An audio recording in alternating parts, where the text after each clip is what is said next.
Hindi talaga maintindihan ng matandang iyan. Sigaw ng negosyanteng nakaupo sa pinaka-eksklusibong restauran ng Maynila. Lahat ay napatawa sa lumang babaeng Hapon na hindi makapagsalita.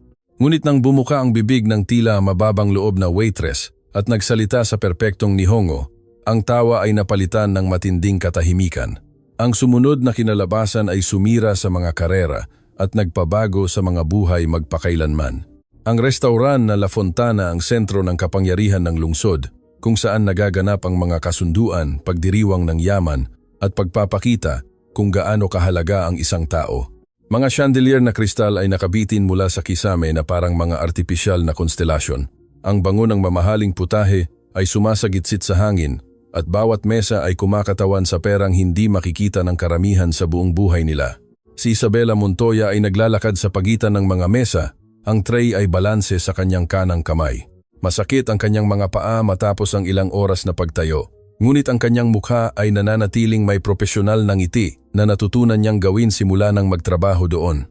Bata pa siya, ngunit ang kanyang mga mata ay nagsasalaysay ng mga kwento ng maagang paggising para mag-aral, ng mga tahimik na sakripisyo, ng mga pangarap na tila masyadong malaki para sa isang tulad niya. Dumating siya sa La Fontana ilang buwan na ang nakalipas. Naghahanap ng trabahong makakatulong sa pagbayad ng kanyang pag-aaral ng wika sa Instituto ng Wika ng Maynila.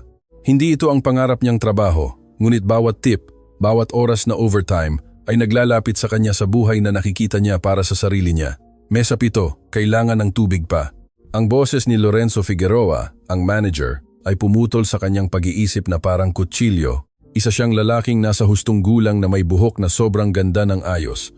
At ang ekspresyong pagmamataas na tanging ang mga taong may kawalan ng katiyakan sa sariling halaga ang kayang gawin. Tinatrato niya ang mga waiter na parang hindi nakikita, kapaki-pakinabang lamang kapag naghahain at nakakainis kapag humihinga. Sige po, Ginoong Figueroa, sagot ni Isabela ng walang emosyon, at magmadali ka. Nandyan si Ginoong Salazar sa pangunahing mesa at alam mo kung gaano siya ka-istrikto kapag hindi perpekto ang serbisyo. Alam na alam ni Isabela, si Rodolfo Salazar ay isa sa pinakamaimpluwensyang negosyante sa syudad, may-ari ng mga luxury resort sa Batangas. Sanay na ang mundo ay luluhod sa kanyang checkbook. Bawat linggo bumibisita siya sa La Fontana, laging may iba't ibang kasama sa negosyo, laging may parehong asal. Ang pera ay nagbigay sa kanya ng karapatang itrato ang iba kahit paano niya gusto. Nang gabing iyon, si Salazar ay nakaupo sa gitnang mesa kasama ang 3 kasama sa negosyo. Ang kanilang mga tawa ay masyadong malakas. Ang kanilang mga komento tungkol sa mga empleyado ay hindi gaanong itinago. Natutunan na ni Isabela na huwag pansinin ito, na bumuo ng mga invisible wall na nagpoprotekta sa kanyang dangal habang naghahain ng mga wine na mas mahal pa sa lingguhan niyang suweldo. Ngunit magiging kakaiba ang gabing iyon. May ibang plano ang tadhana. Bumukas ang pangunahing pinto ng restaurant at pumasok ang isang matandang babae na mabagal ngunit marangal ang lakad. Agad siyang napansin ni Isabela. Mayroong isang bagay sa kanya na nakakakuha ng atensyon nang hindi humihingi. Isa siyang Haponang babae na may kulay pilak na buhok, perpektong nakaayos, nakasuot ng eleganteng burgundy blazer na taliwas sa kanyang maputlang balat. Ang kanyang mga mata, bagamat nagpapakita ng pagod ng maraming taon, ay kumikinang sa isang malalim na katalinuhan. Lumapit ang babae sa reception pod kung saan siya sinalubong ni Martin Velasco, ang batang host, na may naguguluhang ekspresyon. Magandang gabi po, may reservation po ba kayo? Tanong ni Martin sa Tagalog. Sumagot ang babae sa Hapon, malumanay ngunit matatag ang boses. May ipinaliliwanag siya, naghihimig, itinuturo ang loob ng restaurant, ngunit si Martin ay nanatiling nakatitig, hindi maintindihan ang isang salita. Pasensya na po ma'am, hindi ko po maintindihan. Spanish po, English. Sinubukan muli ng babae, mas mabagal sa pagkakataong ito, ngunit pareho pa rin ang resulta. Isang invisible barrier ang nabuo sa pagitan nila, gawa sa mga wikang hindi nagtatagpo. Lumapit si Lorenzo Figueroa nang marinig ang gulo. Ang kanyang ekspresyon ay nagbago mula sa pag-uusisa patungo sa iritasyon sa loob ng ilang segundo. Ano ang nangyayari dito? Gusto niyang pumasok, pero hindi siya nagsasalita ng Tagalog o Ingles, paliwanag ni Martin. Tiningnan ni Lorenzo ang matandang Hapon mula ulo hanggang paa. Tinatasa siya na parang kalakal. Sa kabila ng kanyang eleganteng damit, nagpasya siyang hindi ito sulit sa abala.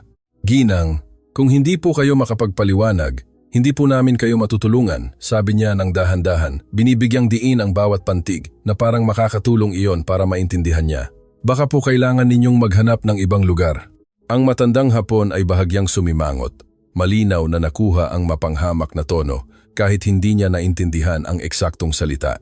Kinuha niya ang kanyang cellphone at sinubukang ipakita ang isang bagay sa screen, marahil ay reservation. Ngunit hindi man lang tumingin si Lorenzo. Martin, ihatid mo na siya palabas. Pinanood ni Isabela ang pangyayari mula sa malayo. Malakas ang tibok ng kanyang puso. Alam niya ang pakiramdam na iyon. Alam niya kung ano ang hindi naiintindihan, ang paghuhusga, bago pa man magkaroon ng pagkakataong ipaliwanag ang sarili. Ang kanyang ina ay nag-emigrate mula sa ibang bansa noong siya ay bata pa.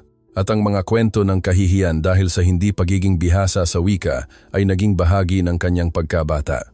Ngunit bago pa man siya makakilos, isang malakas na boses ang umalingaw-ngaw mula sa pangunahing mesa. Ano ba itong nangyayari? Si Rodolfo Salazar ay nakatayo na, may hawak na baso ng alak. Pinagmamasdan ang eksena na may mapanuyang ngiti. Ang kanyang mga kasama ay lumingon sa kanilang mga upuan, naaliw sa distraksyon. Isang naliligaw na lola na hindi alam kung nasaan siya. Naglakad si Salazar patungo sa reception. Ang kanyang mga Italianong sapatos ay umaalingaw-ngaw sa sahig na marmol. Tingnan mo, mukhang may pera pero hindi makapagsalita ng kahit isang salitang naiintindihan. May ilang kinakabahang tawa na umalingaw-ngaw mula sa mga kalapit na mesa. Ang kapaligiran ng restauran ay nagbago na parang isang madilim na ulap ang bumalot sa mga kristal na chandelier. Tinitigan ng babaeng Hapon si Salazar na walang ekspresyon. Hindi siya umatras. Hindi ibinaba ang tingin, pinagmamasdan lamang siya ng mga mata, na tila nakakita na ng napakaraming bagay para katakutan ang isang tao na tulad niya. O Igan, Lola, lumapit pa si Salazar. Ang hininga niyang amoy mamahaling alak ay umabot sa kanya.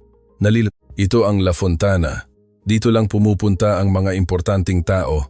Ginoong Salazar, pakiusap. Mahina siyang sinubukang pumagitna ni Lorenzo. Mas nag-aalala sa reputasyon kaysa sa dangal ng babae. Ano? Nagsasabi lang ako ng totoo. Lumingon si Salazar sa kanyang hindi inaasahang madla. Mayroon bang nakakaintindi sa sinasabi ng ginang na ito? Mayroon bang nagsasalita? Ano man ang sinasabi niya? Ang katahimikan ang naging tugon. Maraming mata ang nakatingin.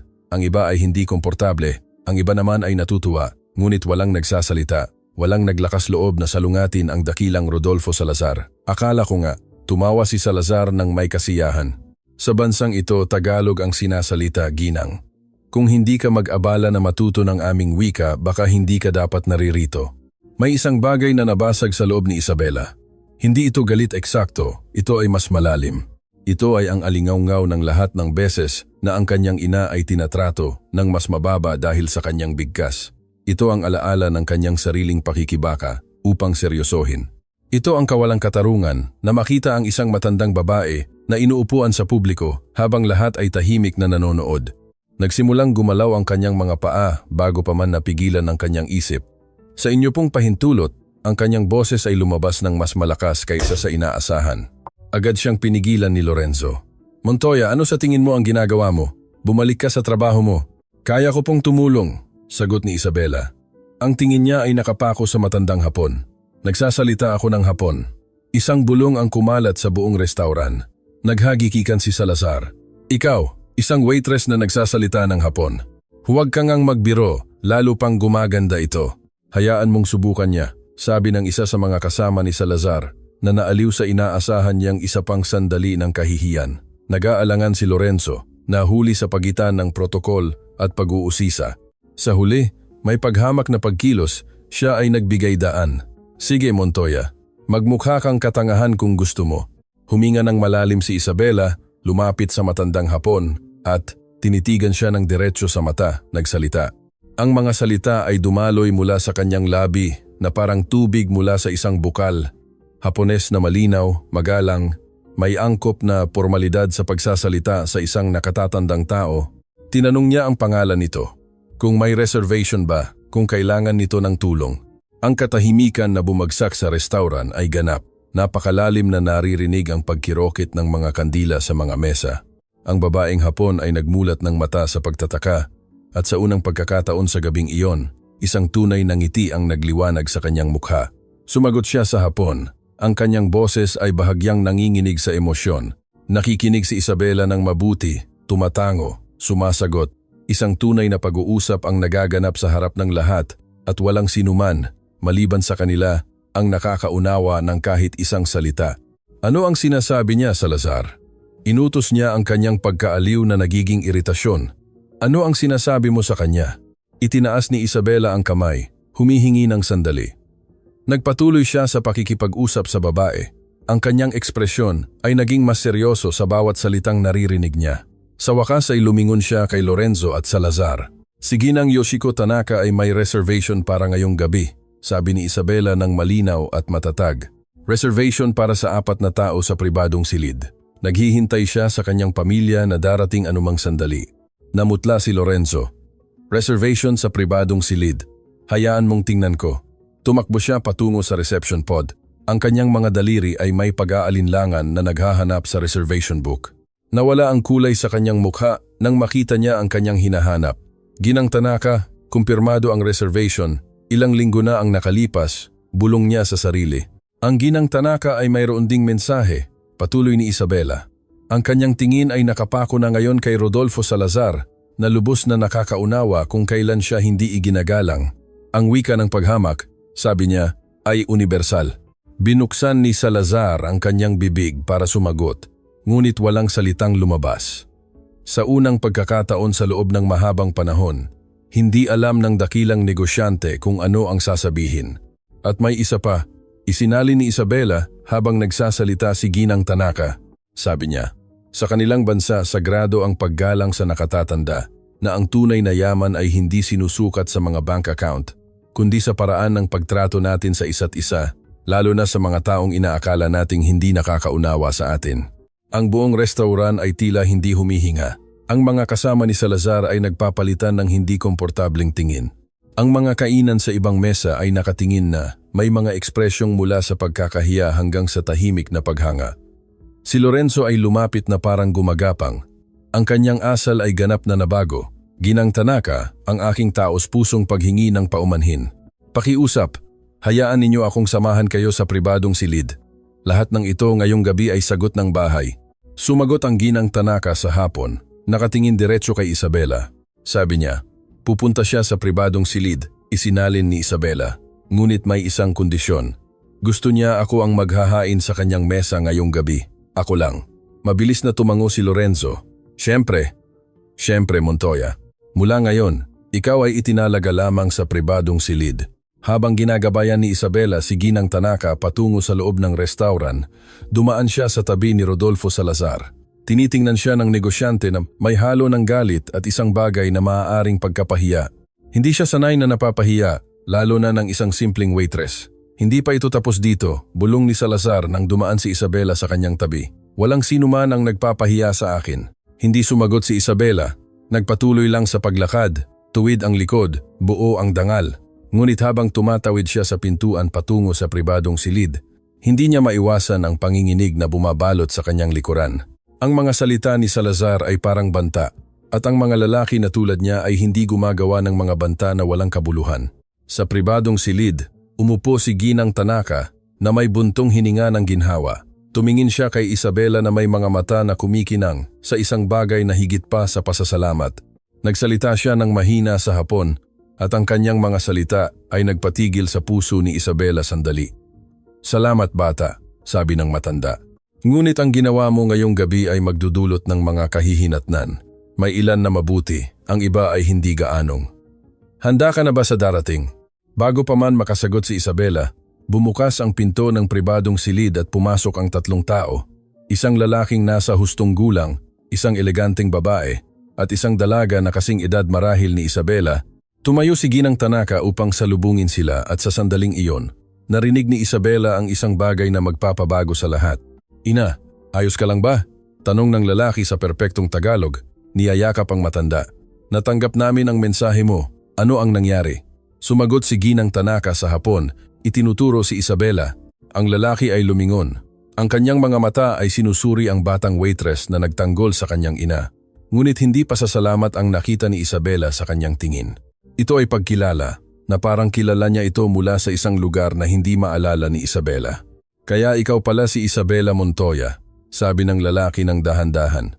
Kinukwento ako ng aking ina tungkol sa iyo, ilang taon na ang nakalipas. Sinabi niya na isang araw makikita mo siya at tila dumating na ang araw na iyon. Ang mga salita ng lalaki ay nakabitin sa hangin na parang isang palaisipan na naghihintay na malutas. Naramdaman ni Isabela na gumagalaw ang sahig sa ilalim ng kanyang mga paa kahit alam niyang nakatayo siya ng tuwid. Pasensya na po, iyon lamang ang kanyang naisalita.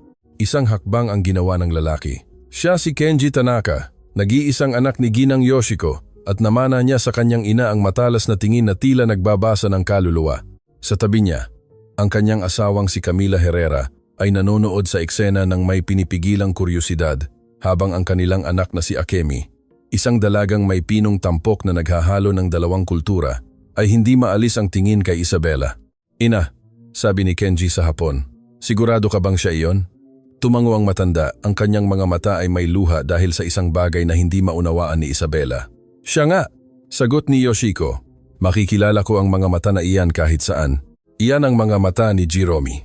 Ang pangalang Jerome ay tumama kay Isabela na parang isang hindi inaasahang alon, Jerome. Ang pangalang minsan ay binubulong ng kanyang ina sa kanyang mga panaginip. Ang pangalang lumilitaw sa mga lumang larawan na nakatago nila sa isang kahon sa ilalim ng kama. Ang pangalang palaging misteryo na nakabalot sa katahimikan.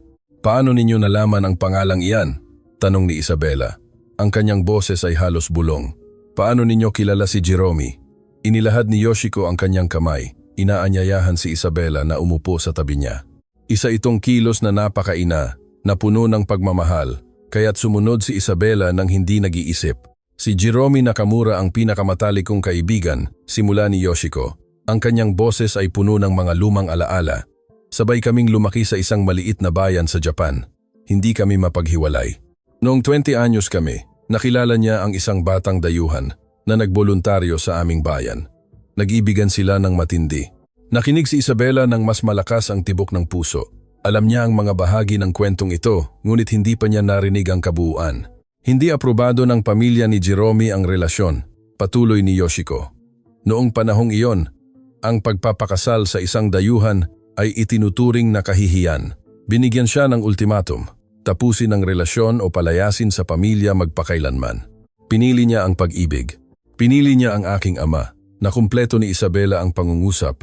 Naaalala ang iilang beses na kinwento ng kanyang ina ang nakaraan. Pinili niya ang aking ama. Tama iyan, kinuha ni Yoshiko ang mga kamay ni Isabela sa pagitan ng kanyang. Iniwan ni Jerome ang lahat ng kilala niya para sa pag-ibig. Umalis siya, kasama ng iyong ama sa kanyang bansa. Walang pera, walang suporta ng pamilya, walang anumang bagay kundi ang pag-asa na makabuo ng kanilang buhay. At ako, nawala ko ang aking pinakamatalik na kaibigan. Nagsimulang tumulo ang luha sa pisngi ng matanda. Sa loob ng maraming taon, sinubukan ko siyang hanapin. Sinulatan ko siya ng mga liham na hindi kailanman nasagot.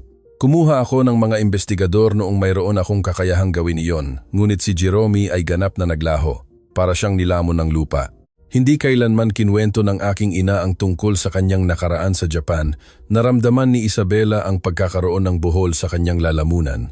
Palagi niyang sinasabi na iniwan na niya ang buhay na iyon, na ang tanging tahanan niya ay tayo. Jerome, ikaw ba iyon? Hiromi? Tanong ni Yoshiko na may marupok na pag-asa sa kanyang tinig. Ang katahimikan ni Isabela ay mas malinaw kaysa sa anumang salita. Napuno ng luha ang kanyang mga mata na natutunan niyang pigilan sa loob ng maraming taon. Pumanaw na po ang aking ina. Lumabas ang mga salita na pilit ang kanyang puso. Ayon sa mga doktor, humina siya dahil sa taon-taong labis na pagtatrabaho at pag-aalala. Hindi kami nagkaroon ng maraming pera. Nagtatrabaho siya araw at gabi para makapag-aral ako, para mabigyan ako ng mga oportunidad na hindi niya kailanman nakuha. Isinara ni Yoshiko ang kanyang mga mata at ang luha ay dumaloy sa kanyang kulubot na muka. Lumapit si Kenji upang hawakan ang kanyang ina habang tinakpan ni Camila ang kanyang bibig na naantig sa eksena. Huli na ako, bulong ni Yoshiko. Pagkatapos ng napakaraming taon ng paghahanap, nahanap ko ang kanyang bakas ilang buwan na ang nakalipas. Nalaman ko na mayroon siyang anak na babae na nakatira sa lungsod na ito. Partikular akong pumunta dito upang hanapin ka, Isabela, upang tuparin ang pangako na ginawa ko kay Jerome noong kami ay bata pa. Anong pangako? Nangako kami na kung may problema ang isa sa amin, Nandoon ang isa pa. Anuman ang oras, anuman ang distansya, nangako kami na aalagaan namin ang aming mga pamilya na parang sa amin na. Naghanap si Yoshiko sa kanyang bag at kumuha ng isang lumang larawan na nagpapakita ng mga taon. Sa larawan, 2 batang hapon ang nakangiti sa kamera, magkakakapit ang braso, ang kagalakan ng kabataan ay kumikinang sa kanilang mga mukha. Ito ay kinunan sa araw na ginawa namin ang pangakong iyon. Ang iyong ina ay may eksaktong kopya nito. Nakita mo na ba ito? Dahan-dahang tumango si Isabela. Nasa kahon po ng mga alaala ng aking ina. Palagi ko itong iniisip kung sino ang isa pang babae sa larawan. Hindi niya sinabi sa akin dahil masyado siyang nasasaktan para alalahanin, paliwanag ni Yoshiko. Iniwan ni Jerome ang lahat para sa pag-ibig at kapag sinabi kong lahat, ibig kong sabihin lahat. Ang kanyang pamilya ay ganap na tinanggihan siya. Hindi na siya muling nakarinig sa kanila. Ngunit mayroon pang isang bagay na marahil ay hindi niya kailanman sinabi sa iyo. Tumigil ang puso ni Isabela. Anong bagay? Bago pa man makasagot si Yoshiko, bumukas ang pinto ng pribadong silid. Pumasok si Lorenzo Figueroa na may ekspresyon ng kinokontrol na takot. Patawarin ninyo ang abala. Ginang Tanaka, may problema. Si Ginoong Salazar ay nagdudulot ng eksena sa restauran. Hinihingi niya na agad na paalisin si Isabela o nagbabanta siyang sirain ang reputasyon ng La Fontana. Ang pagbabago sa kapaligiran ay agarang nangyari. Ang pagiging malapit ng sandaling pampamilya ay naglaho, napalitan ng malupit na katotohanan ng labas. Tumayo si Kenji. Ang kanyang ekspresyon ay tumigas. Sino ang Ginoong Salazar na iyan? Isa siya sa ating pinakamahalagang kliyente. Si Lorenzo ay nag-aalala na nagkukusot ng kanyang mga kamay. May-ari ng Pacific Hotel Chain. Malaki ang impluensya niya sa lungsod. Kung magpapasya siyang magsabi ng masama tungkol sa atin, ininsulto niya ang aking ina. Putol ni Kenji sa matatag na boses. Inuupuan niya ito sa publiko at ngayon ay gusto niyang parusahan ang tanging taong may dangal na nagtanggol sa kanya. Sinasabi mo ba sa akin na susuko kayo dahil doon? Nalunok ni Lorenzo ang kanyang laway. Ginoong Tanaka, sa lahat ng paggalang, hindi mo naiintindihan kung paano gumagana ang mga bagay dito. Si Ginoong Salazar ay kayang sirain tayo kung gusto niya at mas gugustuhin ninyong sirain ang isang inosenteng empleyada para mapasaya siya. Uyan ay kasinungalingan, sabi ni Akemi sa unang pagkakataon. Ang kanyang boses ay puno ng kabataan na pagkainis. Iyan ay karuwagan. Sinubukan ni Camila na pakalmahin ang kanyang anak, ngunit ang parehong pagkadismaya ay kumikinang sa kanyang mga mata. Tumayo si Isabela. Sa buong pag-uusap, nanatili siyang tahimik, pinoproseso hindi lamang ang banta ni Salazar, kundi pati na rin ang mga paghahayag tungkol sa kanyang ina. Ngunit alam na niya kung ano ang dapat gawin. Huwag po kayong mag-alala, Ginoong Figueroa, sabi niya sa isang boses na nakakagulat na kalmado. Kung ang presensya ko rito ay nagdudulot ng problema, magre-resign na ako. Hindi ko gustong magdusa ang restaurant dahil sa akin. Hindi. Ang boses ni Yoshiko ay umalingaw-ngaw nang may lakas na walang sinuman ang umasa mula sa isang babae ng kanyang edad. Tumayo ang matanda, sumusuporta sa kanyang tungkod. Ang kanyang mga mata ay kumikinang sa determinasyon. Hindi ka magre-resign. Hindi mo hahayaan na may kumuha ng kahit ano mula sa iyo. Ginang Tanaka, sa lahat ng paggalang, hindi ninyo alam kung ano ang kayang gawin ng lalaking iyon. May mga koneksyon siya sa lahat ng dako. Maaari niyang gawing imposible para kay Isabela na makahanap ng trabaho sa anumang restaurant sa lungsod. Kung gayon, maghahanap siya ng trabaho sa ibang lugar, sagot ni Yoshiko. O mas mabuti pa, hindi na niya kailangang maghanap ng trabaho. Tumingin ang lahat sa matanda ng may pagkalito. Lumingon si Yoshiko kay Isabela. Muling kinuha ang kanyang mga kamay. May isang bagay na kailangan mong malaman, bata. Isang bagay na magpapabago sa lahat. Ina, babala ni Kenji. Baka hindi ito ang tamang oras. Walang mas tamang oras, iginiit ni Yoshiko. Nararapat malaman ni Isabela ang katotohanan, ang buong katotohanan. Ang katahimikan sa silid ay napakakapal na tila ito ay maaaring hiwain ng kutsilyo. Nang umalis si Jerome sa Japan, nag-iwan siya ng higit pa kaysa sa kanyang pamilya, nagsimula si Yoshiko. Nag-iwan siya ng isang mana, isang malaking mana na ipinangako ng kanyang pamilya sa kanya mula sa kanyang kapanganakan.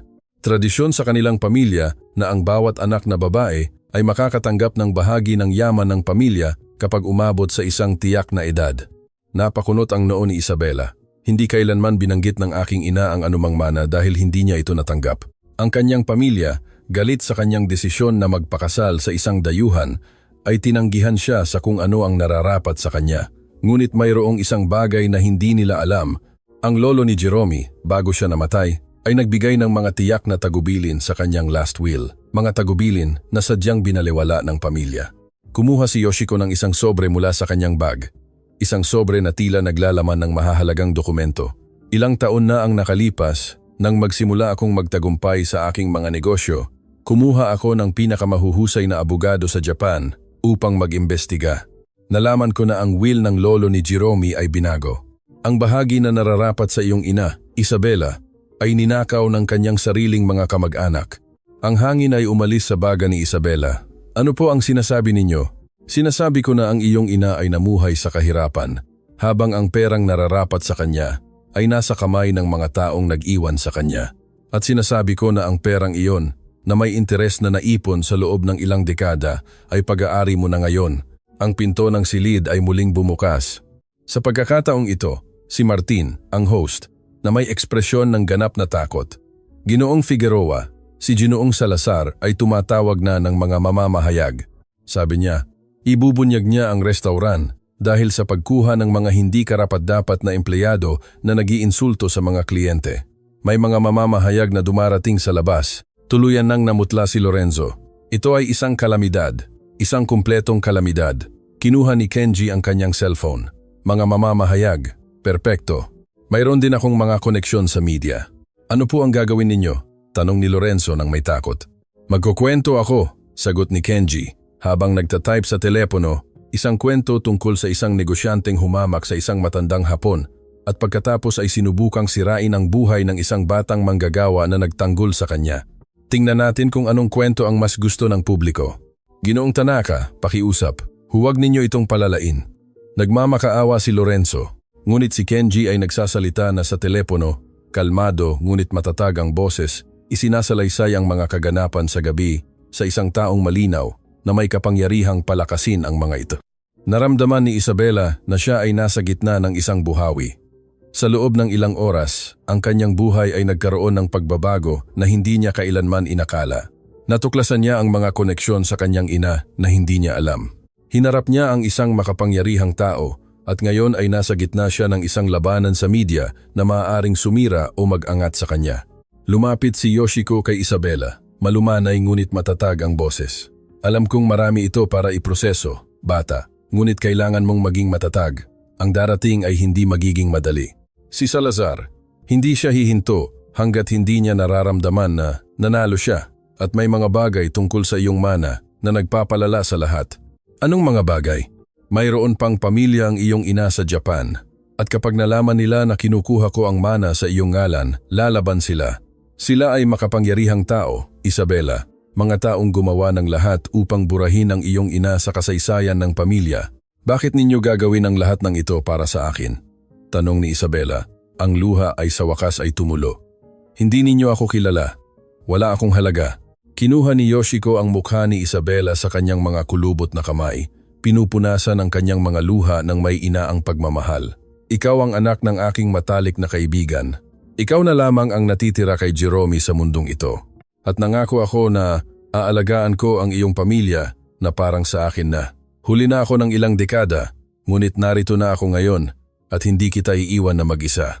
Sa labas ng pribadong silid, lumalaki ang kaguluhan. Sumisigaw si Salazar ng mga banta.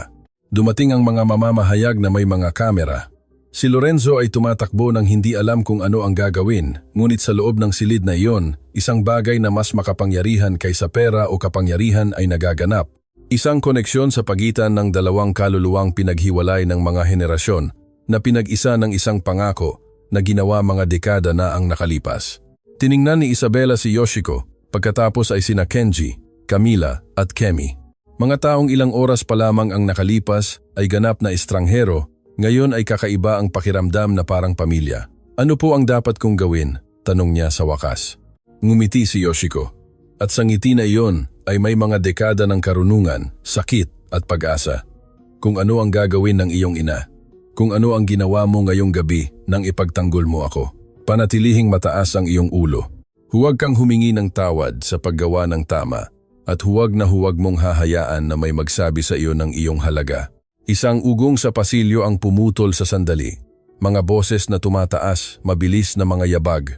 Bumukas ang pinto ng biglaan at lumitaw si Rodolfo Salazar sa pasukan. Ang kanyang mukha ay namumula sa galit, kasama ang dalawang lalaking tila mga abogado niya.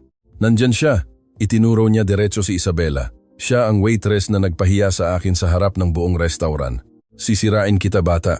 Bago pa man siya makagawa ng isang hakbang sa loob ng silid, humarang si Kenji sa kanyang daan. Ginoong Salazar, sabi niya ng may malamig na pagkakalmado. Iminumungkahi ko na huminto ka diyan mismo dahil ang gagawin mo ay magkakahalaga sa iyo ng higit pa sa iyong iniisip. Ang mga mata ni Salazar ay kumipot. At sino ka para mag-utos? Ngumiti si Kenji, ngunit walang init sa ngiti na iyon. Ako si Kenji Tanaka. Ang aking pamilya ay nagmamay-ari ng 40% ng mga pagbabahagi sa bangko na nagpopondo sa iyong mga hotel. At ang aking ina, ang babaeng hinamak mo ngayong gabi, ay ang Pangulo ng Tanaka International Foundation, isa sa pinakarespetadong organisasyong pilantropo sa buong mundo. Kaya tinatanong kita, Ginoong Salazar, talagang gusto mo bang ipagpatuloy ito? Ang katahimikan na sumunod sa mga salita ni Kenji ay napakakapal na tila may bigat. Nanatiling hindi gumagalaw si Rodolfo Salazar sa pasukan ng pribadong silid. Ang kanyang mukha ay nagbago mula sa galit at hindi paniniwala, at sa huli ay sa isang bagay na mapanganib na kamukha ng takot. Imposible, bulong ni Salazar, kahit na ang kanyang boses ay nawala na ang dating pagmamataas. Ang mga Tanaka, kayo ay hindi maaaring ang mga may-ari ng bangko na humahawak sa iyong maliit na imperyo ng hotel. Kumumpleto si Kenji ng pangungusap ng may nakapipinsalang pagkakalmado. Tinitiyak ko sa inyo na kami ang sinasabi ko. At ngayon, Ginoong Salazar, ipinapayo ko sa inyo na umalis na bago pa maging mas hindi komportable para sa inyo ang sitwasyon. Ang dalawang lalaking kasama ni Salazar, ang kanyang mga abogado, ay nagpapalitan ng kinakabahang tingin. Ang isa sa kanila ay yumuko patungo sa negosyante at may binulong sa kanyang tainga. Ano man iyon? Lalo pang namutla si Salazar. Hindi pa ito tapos, isinabog ni Salazar ang mga salita habang umatras. Mayroon akong ibang mapagkukunan, iba pang mga koneksyon. Sigurado akong meron ka, sabi ni Yoshiko, sa unang pagkakataon mula nang sumalakay si Salazar sa silid. Ang kanyang boses ay kalmado, ngunit puno ng autoridad, na tanging mga dekada ng karanasan ang makapagbibigay. Ngunit pinapayuhan ko kayong pag-isipan nang mabuti ang inyong mga susunod na hakbang. Dahil mayroon din akong mga mapagkukunan at hindi tulad mo, hindi ko ginagamit ang mga ito upang sirain ang mga inosenteng tao. Binuksan ni Salazar ang kanyang bibig para sumagot, ngunit hinawakan siya ng isa sa kanyang mga abogado sa braso at halos kinaladkad palabas ng silid. Ang tunog ng kanilang mga yapak na lumalayo sa pasilyo ay parang pagtatapos ng isang bagyo. Ngunit alam ni Isabela na madalas bumabalik ang mga bagyo ng mas malakas. Si Lorenzo Figueroa ay nanatili sa isang sulok ng silid. Ang kanyang mukha ay isang maskara ng pagkalito at pagsisisi. Ang manager na tinrato si Isabela nang may paghamak sa loob ng ilang buwan, ngayon ay tinitingnan siya na parang nakita niya ito sa unang pagkakataon. Ginoong Montoya, nagsimula si Isabela nang may pag-aalinlangan. Hindi ko alam, hindi ko inakala na ang isang simpleng waitress ay maaaring magkaroon ng mahahalagang koneksyon. Pinutol siya ni Isabela. Ang kanyang boses ay walang sama ng loob, matatag. Huwag po kayong mag-alala, Ginoong Figueroa. Sanay na akong hinuhusgahan ako ng mababa ng mga tao. Lumapit si Yoshiko kay Isabela at kinuha ang kanyang kamay. Gabi na, bata. Isang napakahaba at puno ng paghahayag na gabi. Sa tingin ko kailangan nating magpahinga. Ngunit bago tayo maghiwalay, kailangan kong magtanong sa iyo ng isang mahalagang bagay. Tumango si Isabela, naramdaman ang pisikal at emosyonal na pagkapagod na nagsisimulang dumalaw sa kanya. Ang kahon ng mga alaala ng iyong ina, ang binanggit mo kanina, nandoon pa ba? Opo, nasa aking apartment. Hindi ko pa ito maalis, kahit may mga araw na masakit masyado itong buksan. Ang mga mata ni Yoshiko ay kumikinang sa isang halo ng pag-asa at kalungkutan. Maaari ko ba itong makita? Hindi po ngayong gabi, ngunit sa lalong madaling panahon. Sa tingin ko may mga bagay doon na makakatulong sa muling pagbuo ng buong kwento. Mga bagay na marahil ay hindi nagkaroon ng pagkakataong ipaliwanag sa iyo ang iyong ina.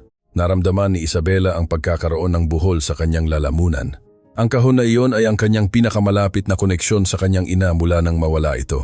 Bawat bagay sa loob ay sagrado, hindi mahihipo, isang maliit na santuwaryo ng mga alaala na siya lamang ang nakakaalam.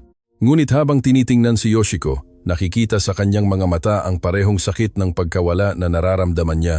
Alam ni Isabela na hindi siya maaaring tumanggi. Bukas, sabi niya ng mahina. Maaari po kayong pumunta sa aking apartment bukas. Ipapakita ko po sa inyo ang lahat. Ngumiti si Yoshiko at sa ngiti na iyon ay may mga dekada ng paghihintay na sa wakas ay natatapos na. Insisted ng pamilyang Tanaka na sila na ang maghahatid kay Isabela pauwi. Ang sasakyan ay marangya, tahimik, ganap na naiiba sa mga siksikang bus na sinasakyan ni Isabela tuwing gabi pagkatapos ng trabaho. Umupo si Akemi sa tabi niya at sa biyahe. Ang dalaga ay hindi tumigil sa pagtatanong tungkol sa kanyang buhay, kanyang pag-aaral, kanyang mga pangarap. Kinukwento ako ng lola ko tungkol sa iyo sa loob ng maraming taon, pag-amin ni Akemi. Oh, hindi tungkol sa iyo mismo, ngunit tungkol sa anak ni Jerome. Palagi niyang sinasabi na isang araw ay makikita niya ito. Inakala ko na isa lamang itong pantasya ng matanda, ngunit nandito ka. Nandito ako, inulit ni Isabela, kahit na nahihirapan pa rin siyang maniwala na totoo ang lahat. Ang sasakyan ay huminto sa harap ng isang katamtamang gusali sa isang lugar ng working class. Nakaramdam si Isabela ng kirot ng kahihiyan nang paghambingin ang kanyang tahanan sa karangyaan na malinaw na nakapalibot sa pamilyang Tanaka. Dito na po, sabi niya. Naghahanda na mabilis na magpaalam. Ngunit tiningnan ni Yoshiko ang gusali na may nag-iisip na ekspresyon. Mabuti ang pinili ng iyong ina. Ang lugar na ito ay may karakter, may tunay na buhay. Iyan ay mas mahalaga kaysa sa anumang walang laman na mansyon. Ang mga salita ay tumama sa isang bagay na malalim sa puso ni Isabela. Ang kanyang ina ay palaging nagsasabi ng katulad nito na ang tahanan ay hindi sinusukat sa metro kwadrado kundi sa dami ng pag-ibig na nilalaman nito. Hanggang bukas bata, paalam ni Yoshiko. Magpahinga ka, ang darating ay hindi magiging madali, ngunit hindi ka mag-iisa. Umakyat si Isabela sa hagdanan, patungo sa ikatlong palapag kung nasaan ang kanyang maliit na apartment. Bawat hakbang ay tila mas mabigat kaysa sa nauna, na parang nagdadala siya hindi lamang ng pagod ng gabi, kundi pati na rin ng bigat ng lahat ng mga paghahayag na kanyang natanggap. Binuksan niya ang pinto at sinindihan ang ilaw. Ang apartment ay maliit, ngunit maaliwalas. Isang sala na nagsisilbiring silid kainan, isang maliit na kusina, isang banyo, at isang silid na pag-aari ng kanyang ina at ngayon ay sa kanya. Ang mga dingding ay pinalamutian ng mga larawan. Mga halaman na inaalagaan ni Isabela ng may dedikasyon at maliliit na dekorasyon na nakolekta ng kanyang ina sa loob ng maraming taon. Nang hindi nag-iisip, ang kanyang mga paa ay nagdala sa kanya diretso sa aparador ng silid tulugan. Doon, sa pinakamataas na estante na natatakpan ng isang lumang kumot ay ang kahon. Maingat na ibinaba ito ni Isabela. Isa itong simpleng kahon na kahoy, walang dekorasyon, ngunit para sa kanya ito ang pinakamahalagang bagay sa mundo. Umupo siya sa kama at inilagay ito sa kanyang kandungan. Ang kanyang mga daliri ay hinaplos ang gasgas na ibabaw. Huminga siya ng malalim at binuksan ang takip. Ang amoy ang una na tumama sa kanya. Ang partikular na amoy ng lumang papel, ng naglahong pabango, ng mga alaala na napreserba. Napuno ng luha ang mga mata ni Isabela bago pa niya ito mapigilan. Sa loob ng kahon ay isang universo ng mga alaala, mga larawang manilaw ng kanyang ina noong bata pa, napakaganda na nakakahinga ka. Mga liham na nakasulat sa Hapon na natutunan ni Isabela na basahin upang maunawaan ang mga ito. Isang maliit na hand-painted fan, isang kuwintas na may mga kulay na kuwintas, at sa ilalim, isang sobre na hindi pa binubuksan ni Isabela dahil ito ay selyado at may nakasulat sa Hapon na para sa aking anak kapag handa na siya. Natagpuan ni Isabela ang sobre na iyon ilang taon na ang nakalipas, pagkatapos ng pagkamatay ng kanyang ina, ngunit may isang bagay na palaging pumipigil sa kanya na buksan ito. Ang takot sa hindi alam, ang sakit ng pagharap sa mga salitang hindi na maipapaliwanag, ang pakiramdam na kapag binuksan niya ito, ang kanyang ina ay tuluyan ng mawawala. Ngunit ngayong gabi, pagkatapos ng lahat ng nangyari, naramdaman ni Isabela na sa wakas ay handa na siya. Sa mga nanginginig na kamay, sinira niya ang selyo ng sobre. Sa loob ay may ilang pahina ng papel na nakasulat sa pinong sulat ng kanyang ina. At isang bagay pa, isang larawan na hindi pa nakikita ni Isabela. Sa larawan, ang kanyang ina ay kasama si Yoshiko, tulad ng sa isa pang larawan, ngunit mayroong ikatlong tao, isang batang lalaki na may mga tampok na Hapon na mahigpit na hinahawakan ang kamay ni Jerome ng may malinaw na pagmamahal. Binaligtad ni Isabela ang larawan sa likod.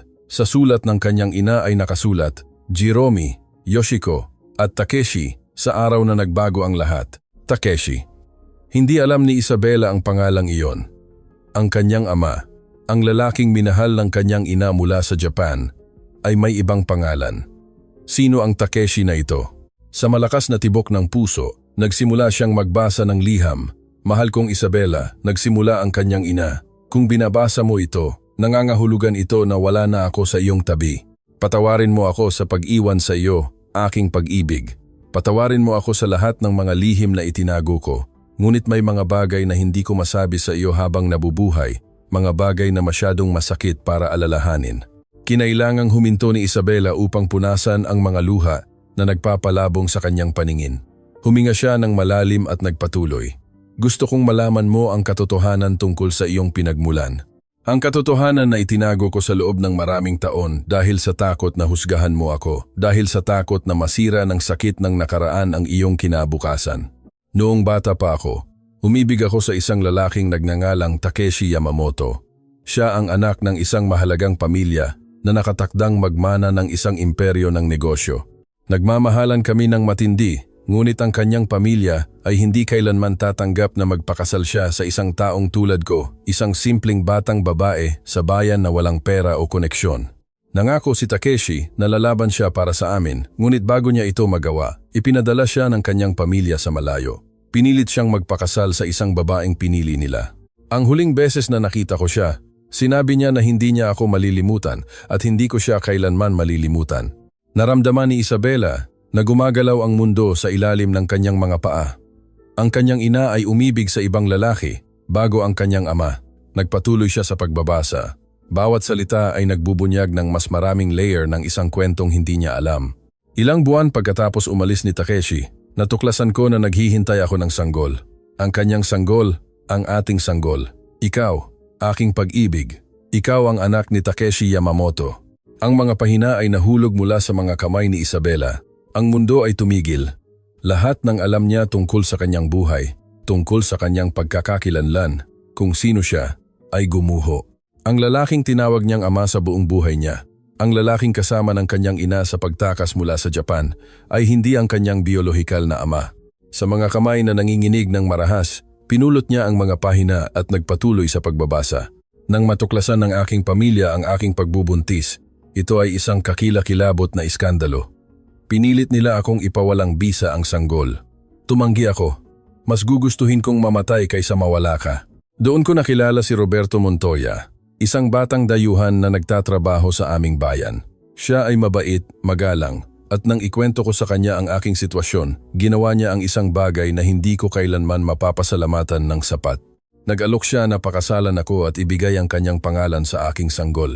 Alam ni Roberto na hindi ko siya minamahal sa paraang minahal ko si Takeshi. Ngunit tinanggap niya ako pa rin. Binigyan ako ng tahanan, binigyan ako ng respeto, at binigyan ka ng apelyido at pagkakakilanlan. Nang palayasin ako ng aking pamilya, nandoon siya. Nang tumakas kami sa kanyang bansa, pinrotektahan niya kami. At kahit na ang aming kasal ay hindi perpekto, minahal ka niya na parang sarili niyang anak. Naalala ni Isabela ang kanyang ama, si Roberto, ang tahimik at masipag na lalaki na namatay noong siya ay tinidier pa lamang. Isang aksidente sa trabaho ang sinabi nila. Palagi niyang inakala na siya ang kanyang biolohikal na ama. Ngayon, naintindihan niya ang maraming bagay na dati ay walang kabuluhan. Ang mga malungkot na tingin ng kanyang ina sa abot tanaw, ang mahabang katahimikan kapag nagtatanong si Isabela tungkol sa nakaraan, ang kalungkutan na hindi kailanman ganap na umalis sa mga mata ni Jerome. Mayroon pang isang bagay na kailangan mong malaman, aking pag-ibig, patuloy niya. Bago siya mamatay, nag-iwan ang aking lolo ng isang lihim na will. Sa loob nito, ipinamana niya sa akin ang isang malaking bahagi ng yaman ng pamilya. Ngunit ang aking pamilya, galit sa aking desisyon na magbuntis at tumakas, ay itinago ang will na iyon. Ninakaw nila ang nararapat sa akin. Hindi ko ito sinasabi sa iyo para maghiganti. Sinasabi ko ito sa iyo dahil iyon ang iyong karapatan na malaman ang katotohanan at dahil kung isang araw may maghanap sa iyo, Isang taong nakakaalam ng kwentong ito, kailangan mong maging handa. Si Yoshiko, ang aking matalik na kaibigan, ang tanging tao na nakakaalam ng buong katotohanan. Kung makita ka niya, magtiwala ka sa kanya. Nangako siyang aalagaan kanya kung may mangyari sa akin at si Yoshiko ay laging tumutupad sa kanyang mga pangako. Aking munting Isabela, alam kong ang liham na ito ay magdudulot sa iyo ng sakit, ngunit umaasa rin ako na magbibigay ito sa iyo ng kalayaan. Ang kalayaan na malaman ang iyong tunay na kwento, ang kalayaan na bawiin ang nararapat sa iyo, at ang kalayaan na mabuhay ng walang mga lihim na kailangan kong dalhin. Hindi mahalaga kung sino ang iyong biolohikal na ama, hindi mahalaga kung saan ka nanggaling, ang mahalaga ay kung sino ang pipiliin mong maging. At alam ko, aking pag-ibig, na pipiliin mong maging pambihira dahil iyon ang lagi mong naging. Mahal kita ng higit pa sa kayang sabihin ng mga salita sa anumang wika. Ang iyong ina, Jerome. Natapos basahin ni Isabela at ang mga luha ay bumagsak ng walang pigil sa papel, nagmamantsa sa lumang tinta. Yinakap niya ang kanyang sarili, hinahaplos ang kanyang sarili, umiiyak ng may sakit na tila nagmumula sa pinakamalalim na bahagi ng kanyang pagkatao. Lahat ay iba. Ngayon, lahat ay nagbago. Ngunit sa gitna ng sakit, may isa pang nagsimulang isilang. Isang matinding determinasyon, isang pangangailangan na malaman pa upang makahanap ng mga sagot. Sino si Takeshi Yamamoto? Buhay pa ba siya? Alam ba niya ang tungkol sa kanyang pag-iral at ang pamilya ng kanyang ina? Ang mga kumuha ng kanyang mana, ano na ang ginawa nila sa nararapat sa kanya? Tiningnan muli ni Isabela ang larawan ng tatlong bata, ang kanyang ina, Yoshiko, at Takeshi, tatlong taong pinag-isa ng mga lihim na dumaan sa mga dekada, at ngayon ang mga lihim na iyon ay nasa kanyang mga kamay. Tumunog ang telepono ni Isabela na nagpagulat sa kanya, isang hindi kilalang numero. Nag-alinlangan siya sa isang sandali, ngunit may nagtulak sa kanya na sagutin ito. Isabela Montoya, isang boses ng lalaki ang nagsalita sa kabilang linya. Sino ang nagsasalita? Ako si Hector Paredes. Isa akong mamamahayag. Nasaksihan ko ang lahat ng nangyari sa La Fontana kagabi. Mayroon akong ilang katanungan tungkol sa iyo at sa pamilyang Tanaka. Naramdaman ni Isabela ang panginginig. Wala akong sasabihin. Sa tingin ko ay marami kang sasabihin dahil ang nangyari kagabi ay simula pa lamang ng isang mas malaking kwento kaysa sa iyong iniisip. Pinindot ni Isabela ang telepono sa kanyang tainga. Malakas ang tibok ng kanyang puso habang ang mga salita ng mamamahayag ay umalingaw-ngaw sa kanyang isipan. Ano po ang ibig ninyong sabihin tungkol sa isang mas malaking kwento? Tanong niya. Ang kanyang boses ay halos bulong. Nagpause si Hector Paredes bago sumagot. Ginoong Montoya, ang nasaksihan ko kagabi sa La Fontana ay hindi lamang isang aroganting negosyante na humamak sa isang matandang Hapon. Ito ay isang bagay na mas kinakalkula. At nang sinimulan kong mag-imbestiga, nakatuklas ako ng mga koneksyon na nagpalamig sa akin. Hindi ko maintindihan kung ano ang pinagsasabi mo. Hindi nagkataon lang na nandoon si Rodolfo Salazar kagabi. Alam niyang darating si Ginang Tanaka. Alam niya kung kailan siya darating. At sa tingin ko, ang lahat ng nangyari, ang pampublikong kahihiyan, ang iskandalo, ay pinlano. Tumango si Isabela, isang panginginig ang dumaloy sa kanyang likuran. Pinlano, bakit may magpaplano ng ganoon? Iyon ang kailangan kong alamin. At sa tingin ko mayroon kang mga bahagi ng puzzle na wala ako. Nag-pause si Hector. Maaari ba tayong magkita bukas? May mga bagay akong mas gugustuhing hindi pag-usapan sa telepono. Tiningnan ni Isabela ang liham ng kanyang ina na nasa kamay pa rin niya. Ang mga paghahayag ay sariwa pa sa kanyang isipan. Ang lahat ay konektado sa isang paraan, naramdaman niya. Bukas mayroon akong mahalagang appointment sa umaga. Sabi niya, iniisip ang pagbisita ni Yoshiko. Ngunit maaari ko kayong makita sa hapon. Kilala ninyo ang kapehan na El Encuentro malapit sa Central Park? Kilala ko. 4:00 ng hapon. Pagkatapos maghangap, nanatiling nakaupo si Isabela sa kanyang kama sa mahabang panahon, napapalibutan ng mga alaala ng kanyang ina. Ang larawan ni Takeshi Yamamoto ay nakatingin sa kanya mula sa sahig kung saan ito nahulog. Ang batang mukhang iyon, ang mga matang ngayon ay kinikilala niya bilang kapareho ng sa kanya. Ang kanyang ama, ang kanyang tunay na ama. Nasaan kaya siya ngayon? Buhay pa ba siya? Naiisip ba niya ang anak na hindi niya nakilala? Ang pagtulog ay dumating ng matagal sa gabing iyon, at nang sa wakas ay dumating, ito ay puno ng mga hindi kilalang mukha at mga boses sa Hapon na hindi niya maunawaan. Kinabukasan, nagising si Isabela sa tunog ng doorbell. Tumayo siya nang may pagkabigla, tinitingnan ang orasan. Tanghali na. Nahuli siya sa pagtulog. Tumakbo siya patungo sa pinto. Inaayos ang kanyang buhok gamit ang kanyang mga daliri. Nang buksan niya, nakita niya si Yoshiko na nakatayo sa pasilyo, kasama si Akemi. Ang matanda ay may dalang isang bungkos ng mga puting bulaklak. Pasensya na kung maaga kami, sabi ni Yoshiko ng mahina. Hindi ako nakatulog sa pag-iisip sa sandaling ito. Inimbitahan niya silang pumasok. Humihingi ng paumanhin para sa kalat at para sa kanyang hitsura. Ngunit tila hindi napansin ni Yoshiko ang anumang iyon.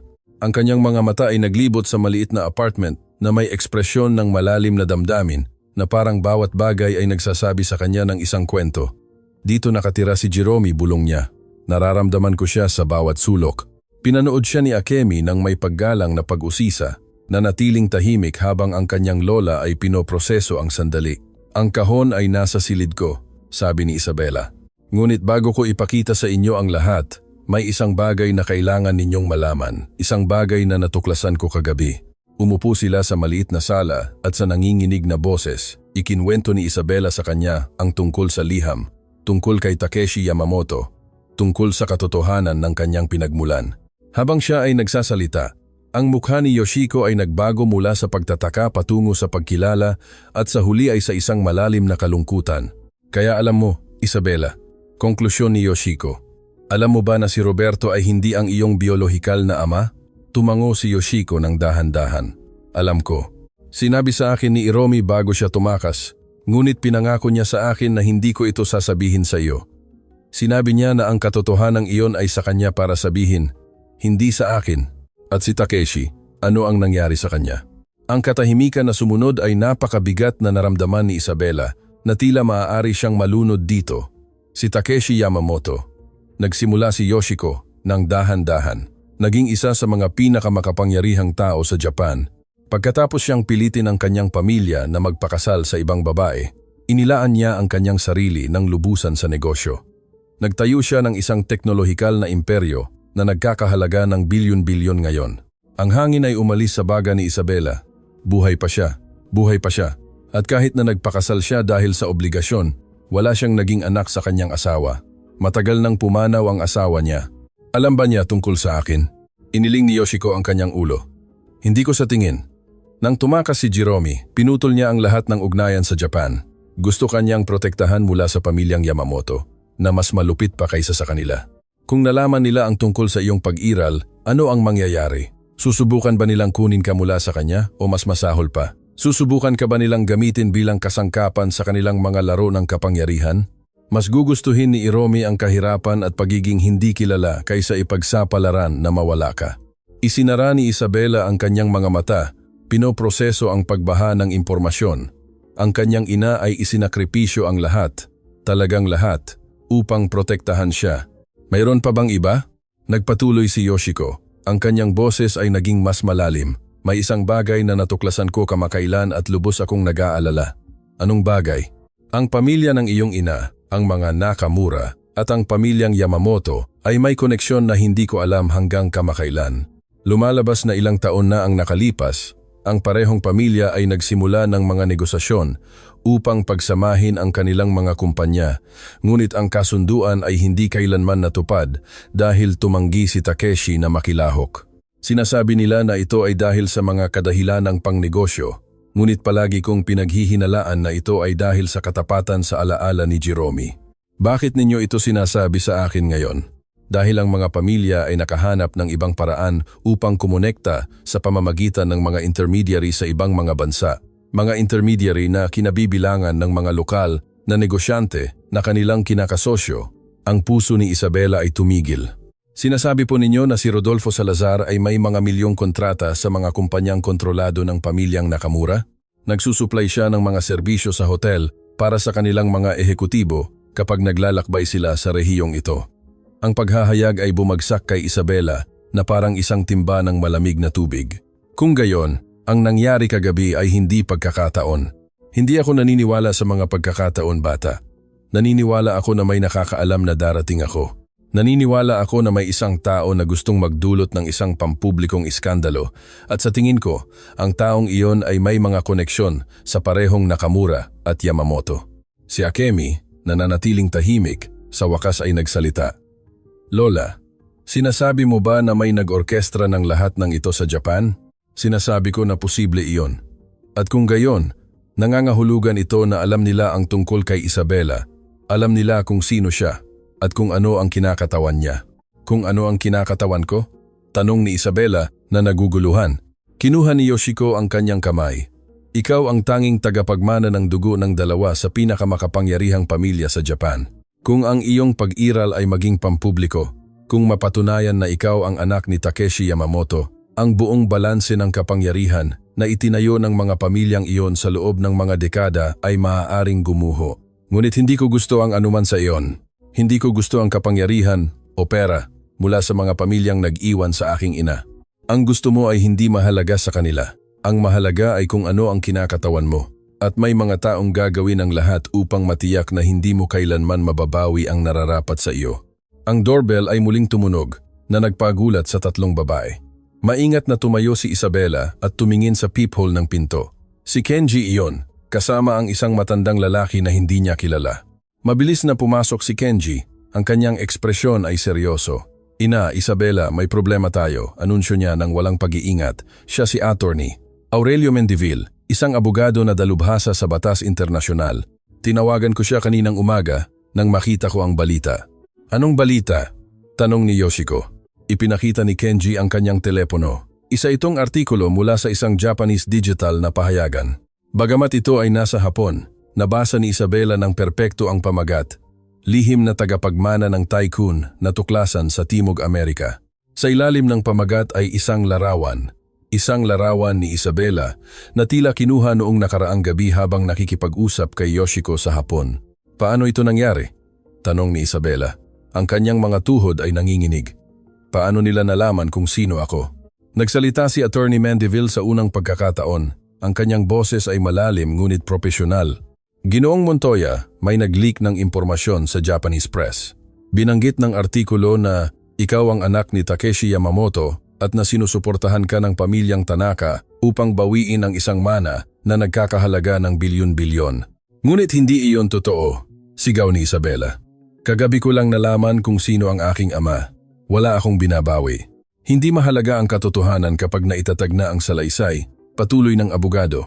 Ang mahalaga ay nasa radar ka na ngayon ng napakalakas na tao. At ayon sa aking mga koneksyon sa Japan, kumikilos na ang pamilyang Yamamoto.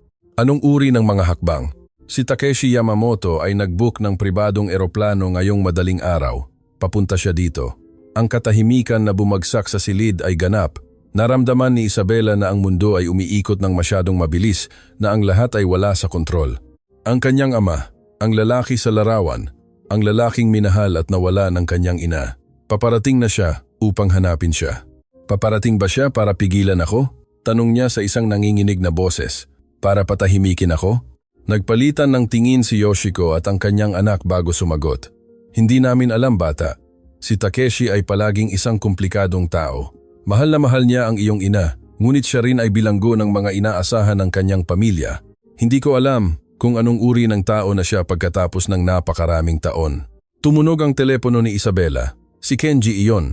Isabela, dumating na siya. Ipinaalam sa akin ng aking ama na lumapag si Takeshi Yamamoto. 1 oras na ang nakalipas. Gusto kanyang makilala sa konsulado sa loob ng 2 oras. Handa ka na ba? Handa na siya. Paano magiging handa ang sinuman para makilala ang ama na hindi niya alam na mayroon siya? Nandyan na ako, sagot niya. Pagkatapos mag-hang up, tiningnan niya si Hector. Maaari ko po bang makuha ang mga dokumentong ito? Mga kopya lang. Ang mga orihinal ay nasa isang ligtas na lugar, ngunit mag-ingat ka kung sino ang iyong ibabahagi. May mga taong papatay para mapanatiling nakatago ang impormasyong ito. Itinago ni Isabela ang mga dokumento sa kanyang bag at tumayo na para umalis. Ngunit bago siya lumayo, pinigilan siya ni Hector ng isa pang katanungan. Ginoong Montoya, kapag nakita mo ang iyong ama, tandaan mo ang isang mahalagang bagay. Anong bagay? Si Takeshi Yamamoto ay minahal ang iyong ina ng higit sa lahat sa mundo at ayon sa mga taong nakakilala sa kanya noon, hindi niya kailanman napatawad ang sarili sa pagkawala niya. Ano man ang iyong gawin ngayon, gagawin niya ito habang dala ang bigat na iyon. Huwag mo siyang husgahan ng masyadong mabilis. Ang International Trade Consulate ay isang napakagandang gusali na may arkitekturang kolonyal, may mga puting haligi at maayos na hardin. Dumating si Isabela kasama sina Takeshi, Yoshiko, Kenji at attorney Mandeville. Ang kanyang puso ay tumitibok ng malakas. Sigurado siyang naririnig ito ng lahat. Sa lobby, sinalubong sila ng isang opisyal at ginabayan sila patungo sa isang pribadong silid-pulungan sa ikalawang palapag. Bawat hakbang na ginawa ni Isabela ay tila paglalakad patungo sa isang kapalaran na naghihintay sa kanya sa buong buhay niya. Nakasara ang pinto ng silid. Sa likod nito, ayon sa sinabi sa kanila, naghihintay si Takeshi Yamamoto. Gusto mo ba naming pumasok kasama ka? Tanong ni Yoshiko ng mahina. Nag-isip sandali si Isabela. Bahagi sa kanya ay gusto ang suporta, ang seguridad na magkaroon ng mga kakampi sa kanyang tabi. Ngunit isa pang bahagi, mas malalim, ay alam na ang sandaling ito ay para lamang sa kanya. Kailangan ko pong gawin ito ng mag-isa, sagot niya. Hindi bababasa sa simula. Tumango si Yoshiko ng may pag-unawa. Nandito lang kami sa labas. Kung kailangan mo kami, tumawag ka lang. Huminga ng malalim si Isabela. Kinuha ang doorknob at binuksan ang pinto. Ang silid ay malawak, na may mga bintanang nagpapapasok ng liwanag ng hapon. May mesa ng kumperensya sa gitna, mga silya na balat sa paligid at mga gawang sining sa dingding na malamang ay nagkakahalaga ng mas malaki pa sa lahat ng napanalunan ni Isabela sa kanyang buhay. Ngunit hindi niya napansin ang anumang iyon. Ang tanging nakikita niya ay ang lalaking nakatayo sa tabi ng bintana. Dahan-dahang lumingon si Takeshi nang marinig niyang bumukas ang pinto. Siya ay matangkad, tuwid ang tindig kahit sa kanyang edad. Ang kanyang buhok ay ganap ng puti. Ngunit ang kanyang mga mata, ang mga matang agad na nakilala ni Isabela na katulad ng sa kanya, ay kumikinang sa isang kasidhian na nakakahinga. Sa loob ng mahabang sandali, walang nagsalita sa kanila. Tiningnan lamang nila ang isa't isa ama at anak na pinaghiwalay ng mga dekada ng mga lihim at katahimikan. Si Takeshi ang unang bumasag sa katahimikan. Ang kanyang boses ay malalim, bahagyang paos at halos hindi nanginginig. Ang mga mata mo ay katulad ng sa iyong ina. Ang mga salita ay tumama kay Isabela na may lakas ng isang buhawi na emosyonal. Ang mga luha na kanyang pinipigilan ay sa wakas ay tumulo, dumaloy sa kanyang pisngi ng walang kontrol. Bakit? Bakit hindi mo ako kailanman hinanap? Ang tanging naitangis niya. Isinara ni Takeshi ang kanyang mga mata sandali at nang buksan niya ang mga ito, may luha rin sa mga iyon. Sinubukan ko, nabasag ang kanyang boses. Sa loob ng maraming taon, sinubukan ko, ngunit ang aking pamilya. Siniguro nila na hindi ko siya kailanman mahahanap. Kinokontrol nila ang aking mga liham. Sinabotahe ang aking mga investigasyon. Binalaan ako na sisirain nila ang lahat ng aking minamahal kung patuloy akong maghahanap sa kanya. At sumuko ka. Ang sakit sa mukha ni Takeshi ay napakalalim na halos naramdaman ito ni Isabela ng pisikal. Sumuko ako dahil inakala kong iyon ang pinakamahusay para sa kanya. Malupit ang aking pamilya, Isabela. Kung mas maaga siyang natagpuan nila kaysa sa akin, sinaktan nila siya. Inakala kong pinoprotektahan ko siya sa pamamagitan ng paglayo. Namuhay siya sa kahirapan. Hindi napigilan ni Isabela na lumabas ang mga salita ng may pait. Nagtrabaho siya hanggang sa magkasakit. Namatay siya nang walang sinuman mula sa kanyang pamilya, mula sa alinman sa kanyang mga pamilya ang nandyan upang tumulong sa kanya. Bumagsak si Takeshi sa isang upuan na parang hindi na kaya ng kanyang mga binti na suportahan siya. Alam ko, at mabubuhay ako sa pagkakasala na iyon hanggang sa araw na ako ay mamatay. Nakatayo si Isabela, pinagmamasdan ng lalaking ito na kanyang ama at sa parehong oras ay isang ganap na estranghero. Bakit ka nandito ngayon? Tumingin si Takeshi at sa kanyang mga mata ay may isang bagay na hindi inaasahan ni Isabela. Matinding determinasyon. Dahil nang makita ko ang iyong larawan sa balita, nang malaman ko na ikaw ay umiiral, lahat ay nagbago. Sa buong buhay ko, ako ay bilanggo ng aking pamilya, ng kanilang mga inaasahan, ng kanilang mga banta. Ngunit ikaw, Isabela, ikaw ang aking pagkakataon na gawin ang tama, ang aking huling pagkakataon para sa pagtubos. Ano ang ibig mong sabihin? Dahan-dahang tumayo si Takeshi at naglakad patungo sa kanya. Huminto siya sa loob ng ilang hakbang.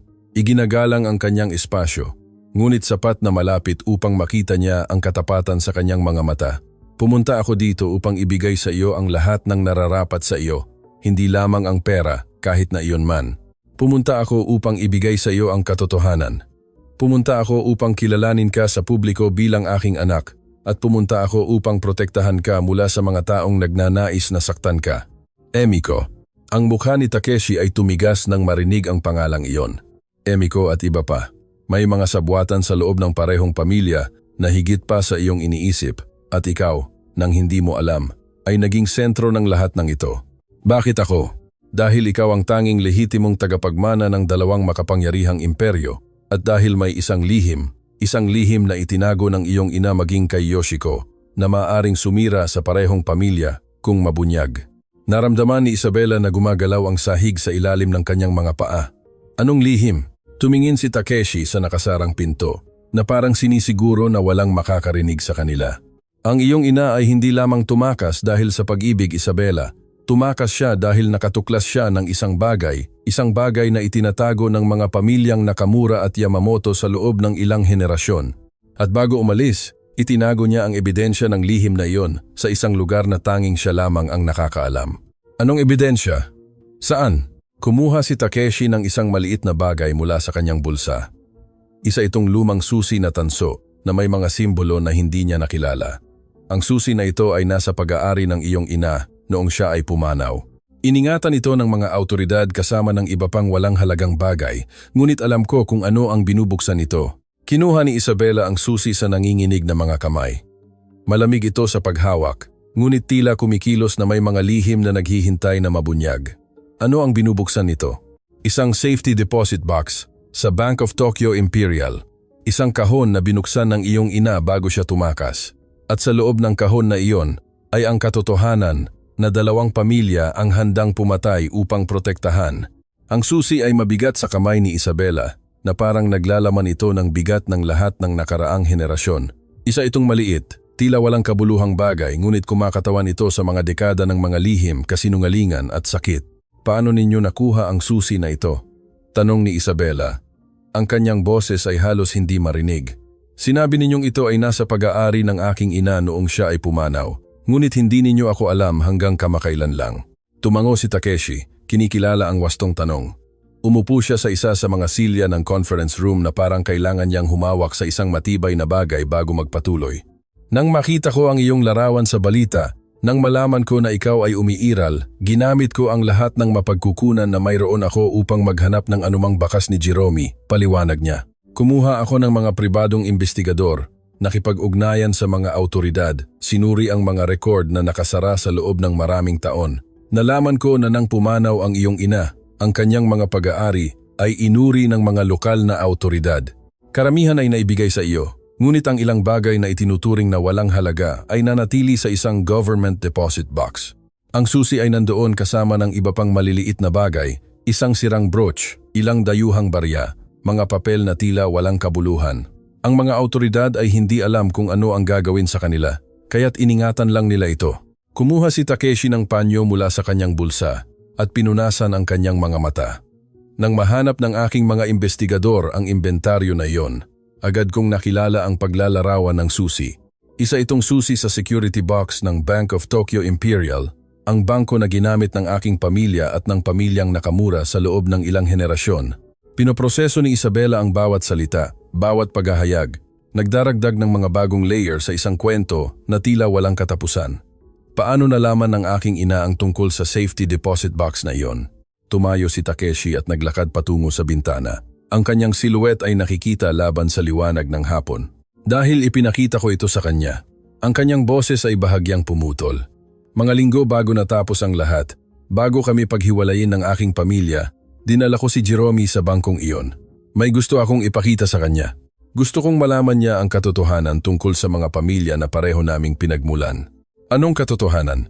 Lumingon si Takeshi upang tingnan siya at sa kanyang mga mata ay may sakit na napakalalim na naramdaman ni Isabela na maaari siyang malunod dito. Ang yaman ng ating mga pamilya, Isabela, kapwa sa mga Yamamoto at Nakamura ay hindi itinayo sa dangal. Ito ay itinayo sa mga kasinungalingan, manipulasyon at pagkasira ng mga inosenteng tao, mga henerasyon na ang nakalipas. Ang ating mga ninuno ay nagtulungan upang lumikha ng isang imperyo ng negosyo, ngunit ang paraan kung paano nila nakuha ang kanilang paunang kapital ay sa pamamagitan ng pag-aagaw ng mga buong pamilya. Nagpalsipika sila ng mga dokumento, nagbago ng mga will, nagsuhol sa mga opisyal, sinira ang dosena ng mga tao upang itayo ang kung ano ngayon ang mga korporasyong Yamamoto at Nakamura. Bakit ninyo ito sinasabi sa akin? Dahil ang iyong ina ang nakatuklas ng ebidensya, mga orihinal na dokumento na nagpapatunay sa lahat, mga patotoo na nakatago ng mga empleyado na nakasaksi, mga record na sa tingin ng ating mga pamilya ay nawala na sa loob ng mga dekada. Lumapit si Takeshi kay Isabela. Natuklasan ni Jerome ang mga dokumentong iyon nang hindi sinasadya habang nagtatrabaho bilang isang assistant sa mga tanggapan ng Nakamura. At nang basahin niya ang mga ito, nang maunawaan niya ang laki ng ginawa ng ating mga pamilya, siya ay nasiraan ng loob. Kaya siya tumakas. Tumakas siya dahil pinakiusapan ko siya. Ang mga luha ay dumaloy sa mukha ni Takeshi. Nang matuklasan ng aking pamilya na nakita niya ang mga dokumentong iyon, gusto nilang patahimikin siya ng permanente. Nakiusap ako sa kanya na tumakas, na dalhin ng ebidensya, na maglaho kung saan walang makakahanap sa kanya. Hinimok ninyo siyang iwan ng lahat. Hiniling ko sa kanya na iligtas ang kanyang buhay. Ang aking pamilya ay may kakayahang gumawa ng anuman upang protektahan ang kanilang mga lihim. Ako ay patuloy na binabantayan. Hindi ako makatakas, kasama niya nang hindi siya inilalagay sa mas malaking panganib. Kaya ginawa ko ang tanging magagawa ko. Binigyan ko siya ng pera, tinulungan ko siyang planuhin ang kanyang pagtakas at pinangako ko sa kanya na hindi na siya lilingon pa. Ngunit wala siyang dala nang dumating dito. Ang perang ibinigay ko ay ninakaw bago pa niya ito magamit. Natuklasan ng aking pamilya ang transfer at na-block ito. Dumating si Jerome sa bansang ito nang walang anuman, maliban sa mga dokumentong itinago niya at ang pag-asa ng isang bagong buhay. Naramdaman ni Isabela na ang bawat paghahayag ay isang direktang suntok sa kanyang puso. Ang kanyang ina ay hindi lamang isinakripisyo ang kanyang pamilya at bansa para sa pag-ibig. Isinakripisyo niya ang lahat upang protektahan ang isang lihim na maaaring sumira sa mga imperyo. Ano ang nasa safety deposit box na iyon? Ang mga orihinal na dokumento na nagpapatunay sa mga krimen ng ating mga ninuno, ngunit mas mahalaga, may isang bagay na maaaring magpabago sa lahat. Ebidensya na maraming pamilya ang inagawan ng mga ari-arian na nagkakahalaga ngayon ng bilyon-bilyon, mga ari-arian na kinabibilangan ng mga lupain, kung saan itinayo ang mga pangunahing gusali ng parehong korporasyon. Ang laki ng ipinapaliwanag ni Takeshi ay mahirap unawain. Hindi lamang ito tungkol sa mga mana ng pamilya, ito ay tungkol sa katarungan para sa mga henerasyon ng mga tao na ninakawan. Kung ang mga dokumentong iyon ay lumabas, ang mga korporasyong Yamamoto at Nakamura ay maaaring mawala ang lahat. Ang mga inapo ng orihinal na mga pamilya ay maaaring bawiin ang nararapat sa kanila at ang mga taong responsable sa pagtatago ng mga krimen na ito sa loob ng mga dekada ay maaaring harapin ang mga legal na kahihinatnan, mga taong tulad ni Emiko. Alam ni Emiko ang tungkol sa mga dokumento, hindi niya alam kung ano ang eksaktong nilalaman nito, ngunit alam niya na umiiral ang mga ito at kumakatawan ito sa isang existential threat. Kaya kanya hinahanap Isabela, hindi lamang para sa mana ng iyong ina, kundi dahil ikaw ang tanging buhay na tao na maaaring magkaroon ng access sa safety deposit box na iyon. Bakit ako? Dahil ikaw ang pinangalanan niyang tagapagmana. Nang buksan niya ang account na iyon ilang dekada na ang nakalipas, inilagay niya ang iyong pangalan sa mga dokumento, isang pangalan na hindi pa umiiral, ngunit pinili niya para sa anak na alam niyang magkakaroon siya. Isabela, aking liwanag sa kadiliman. Madalas niyang sabihin, ang mga luha ay tumulo mula sa mga mata ni Isabela nang hindi niya mapigilan. Ang kanyang ina ay minahal siya bago pa man siya ipinanganak. Pinrotektahan siya kahit pagkatapos mamatay. Kailangan kong pumunta sa Japan, sabi niya sa wakas. Kailangan kong buksan ang kahon na iyon. Alam ko at sasamahan kita. Ngunit bago natin gawin iyon, mayroon pa ba na kailangan mong makita? Kinuha ni Takeshi ang kanyang telepono at nag-dial ng numero. Nagsalita siya sandali sa hapon bago mag-hang up. Ano ang ginawa mo? Tinawagan ko ang aking mga abogado. Nagtatrabaho sila buong gabi sa isang bagay na gusto kong ibigay sa iyo, isang regalo na dapat ko nang naibigay sa iyo matagal na ang nakalipas. Bumukas muli ang pinto ng silid. Pumasok si Yoshiko na sinundan ni Kenji at Attorney Mendeville. Ngunit mayroon pang isa kasama nila. Isang batang babae na may dalang malaking karton na kahon. Isabela. Lumapit si Yoshiko na may emosyonal na ekspresyon. Habang nag-uusap kayo, nakatanggap kami ng delivery. Galing ito sa Japan. Dumating sa parehong eroplano ni Takeshi. Inilapag ng batang babae ang kahon sa mesa ng kumperensya. Lumapit si Takeshi at maingat itong binuksan. Sa loob ay may 12 sobre. Lahat ay manilaw dahil sa oras. Lahat ay may parehong sulat sa harap. Ang sulat ni Takeshi. Ito ang mga liham na isinulat ko sa iyong ina sa loob ng maraming taon. Paliwanag niya sa nanginginig na boses. Bawat isa ay na-intercept ng aking pamilya bago pa man makarating sa kanya. Natagpuan ko ang mga ito noong nakaraang buwan na nakatago sa isang vault ng aking ama pagkatapos siyang pumanaw. Hindi kailanman naipadala ang mga ito, ngunit bawat isa ay naglalaman ng lahat ng aking naramdaman para kay Jerome at lahat ng naramdaman ko para sa iyo kung alam kong umiiral ka. Kinuha ni Isabela ang isa sa mga sobre sa nanginginig na kamay. Selyado, hindi pa nabubuksan, perpektong napanatili sa kabila ng mga taon. Basahin mo kapag handa ka na, sabi ni Takeshi ng mahina. Ngunit gusto kong malaman mo ang isang mahalagang bagay. Sa bawat isa sa mga liham na iyon, tinanong ko ang iyong ina kung ayos lang siya, kung kailangan niya ng anumang bagay, kung mapapatawad ko siya dahil hindi ako naging sapat na matapang upang lumaban para sa kanya. At sa bawat isa, ipinangako ko sa kanya na kung isang araw ay magkakaroon ako ng pagkakataong mahanap siya, gagawin ko ang natitirang bahagi ng aking buhay upang bayaran ang nawalang oras. Ngunit hindi mo siya nahanap. Hindi, ngunit ikaw ang natagpuan ko. Kinuha ni Takeshi ang mukha ni Isabela sa kanyang mga kamay. Pinupunasan ang kanyang mga luha ng kanyang mga hinlalaki. At kung papayagan mo ako, gugugulin ko ang natitirang bahagi ng aking buhay na maging ama na dapat sana ay naging ako mula sa simula.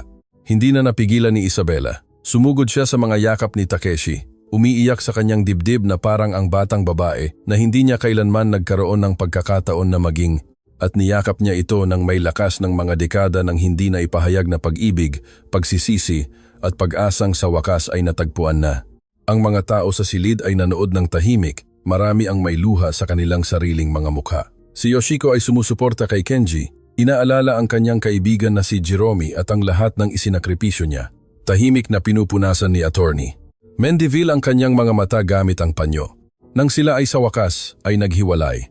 Si Isabela ay may matinding determinasyon sa kanyang mga mata. Gusto kong pumunta sa sementeryo, sabi niya. Gusto kong ipakilala sa aking ina ang aking ama. Ang munisipal na sementeryo ay tahimik sa oras na iyon ng hapon.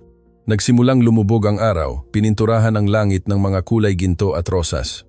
Naglalakad si Isabela sa landas na bato na alam niya ng kabisado. Ginagabayan si Takeshi patungo sa libingan ni Jerome. Ito ay isang simpleng lapida.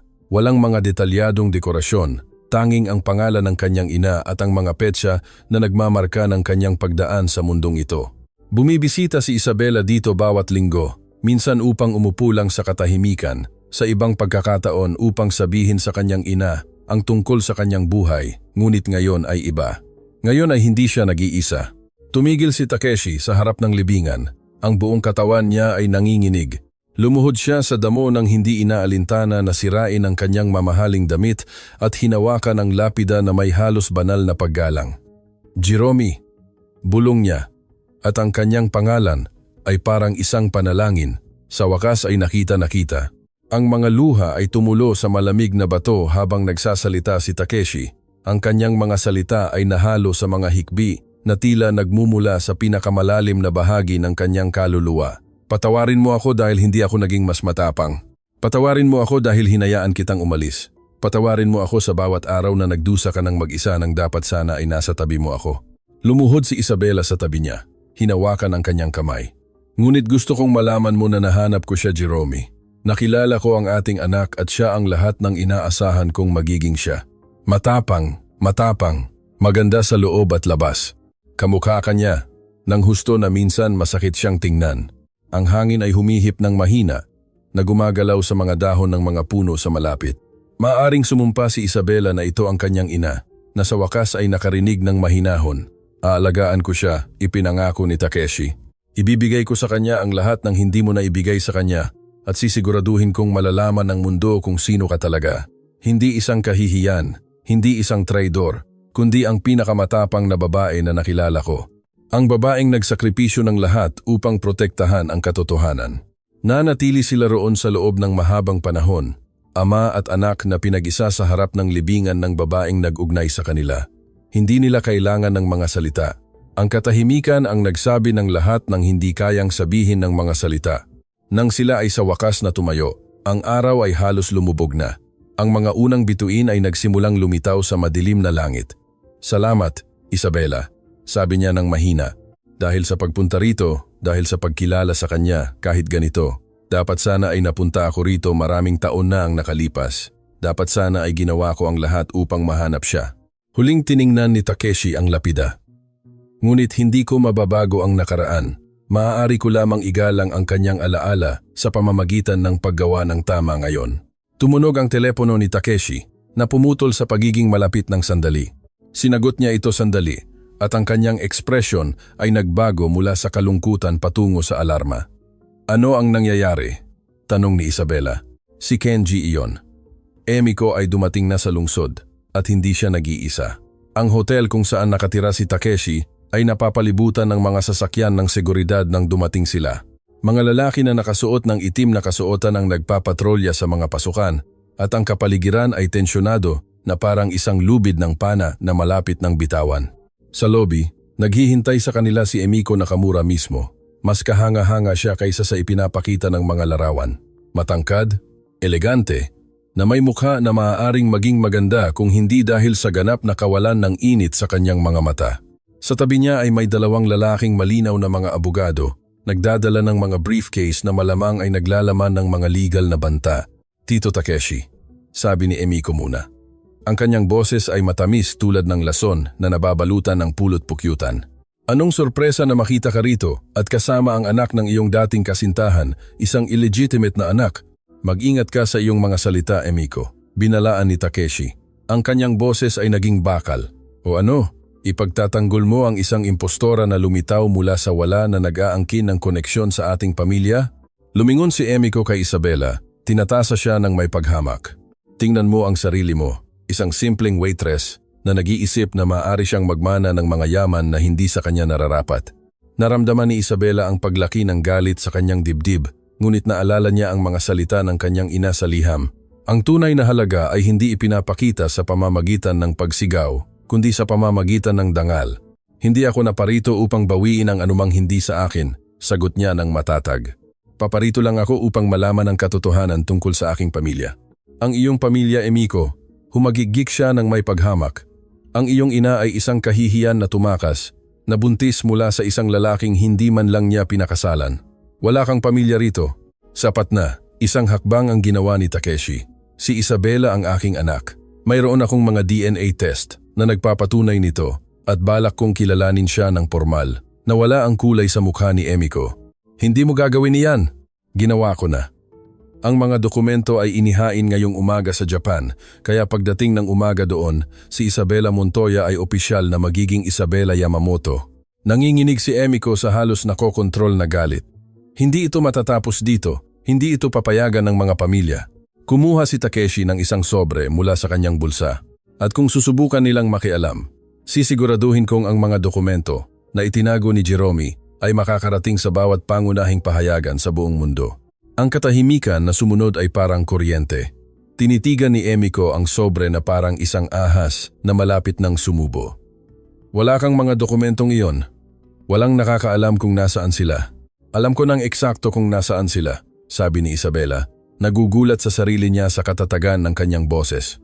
"At kukunin ko ang mga iyon." Tinitigan siya ni Emiko ng may purong pagkamuhi, ngunit sa likod ng pagkamuhi na iyon ay may isa pang bagay. Takot. Takot ng isang taong nakikitang gumuho ang kanyang mundo. "Hindi mo alam kung sino ang iyong kinakalaban, bata. Nakikipaglaban ako sa mga taong sumira sa aking ina, na nagnakaw ng kanyang mana, na pumilit sa kanya na mamuhay sa kahirapan, habang kayo ay nagpapakasasa sa mga yaman na itinayo sa mga kasinungalingan." Isang hakbang ang ginawa ni Isabela patungo kay Emiko nang hindi natatakot. "Ngunit wala na akong takot. At kapag binuksan ko ang safety deposit box na iyon, malalaman ng buong mundo kung anong uri ng tao kayo." Lumapit si Emiko hanggang sa halos magkadikit ang kanilang mga mukha.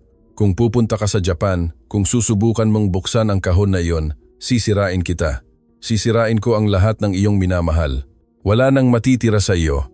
Hindi umatras si Isabela kahit 1 milimetro. "Sinubukan mo na iyon isang beses sa restauran at nabigo ka dahil minamaliit mo ang isang simpleng waitress na nagsasalita ng Hapon. Sa isang sandali, ang oras ay tila huminto. Dalawang babaeng naghaharap na kumakatawan sa mga henerasyon ng salungatan, kawalang katarungan at mga lihim na nakabaon. Sa wakas, umatras si Emiko. Ang kanyang ngiti ay malamig tulad ng yelo. Magkikita tayo sa Tokyo kung gayon, Kusin. At kapag natapos na ang lahat, hihilingin mong hindi ka na lang ipinanganak. Lumingon siya at lumabas ng hotel. Ang kanyang mga abogado ay sumusunod sa kanya na parang mga anino na masunurin. Ipinatong ni Takeshi ang isang kamay sa balikat ni Isabela. Ayos ka lang ba? Handa na ako, sagot niya.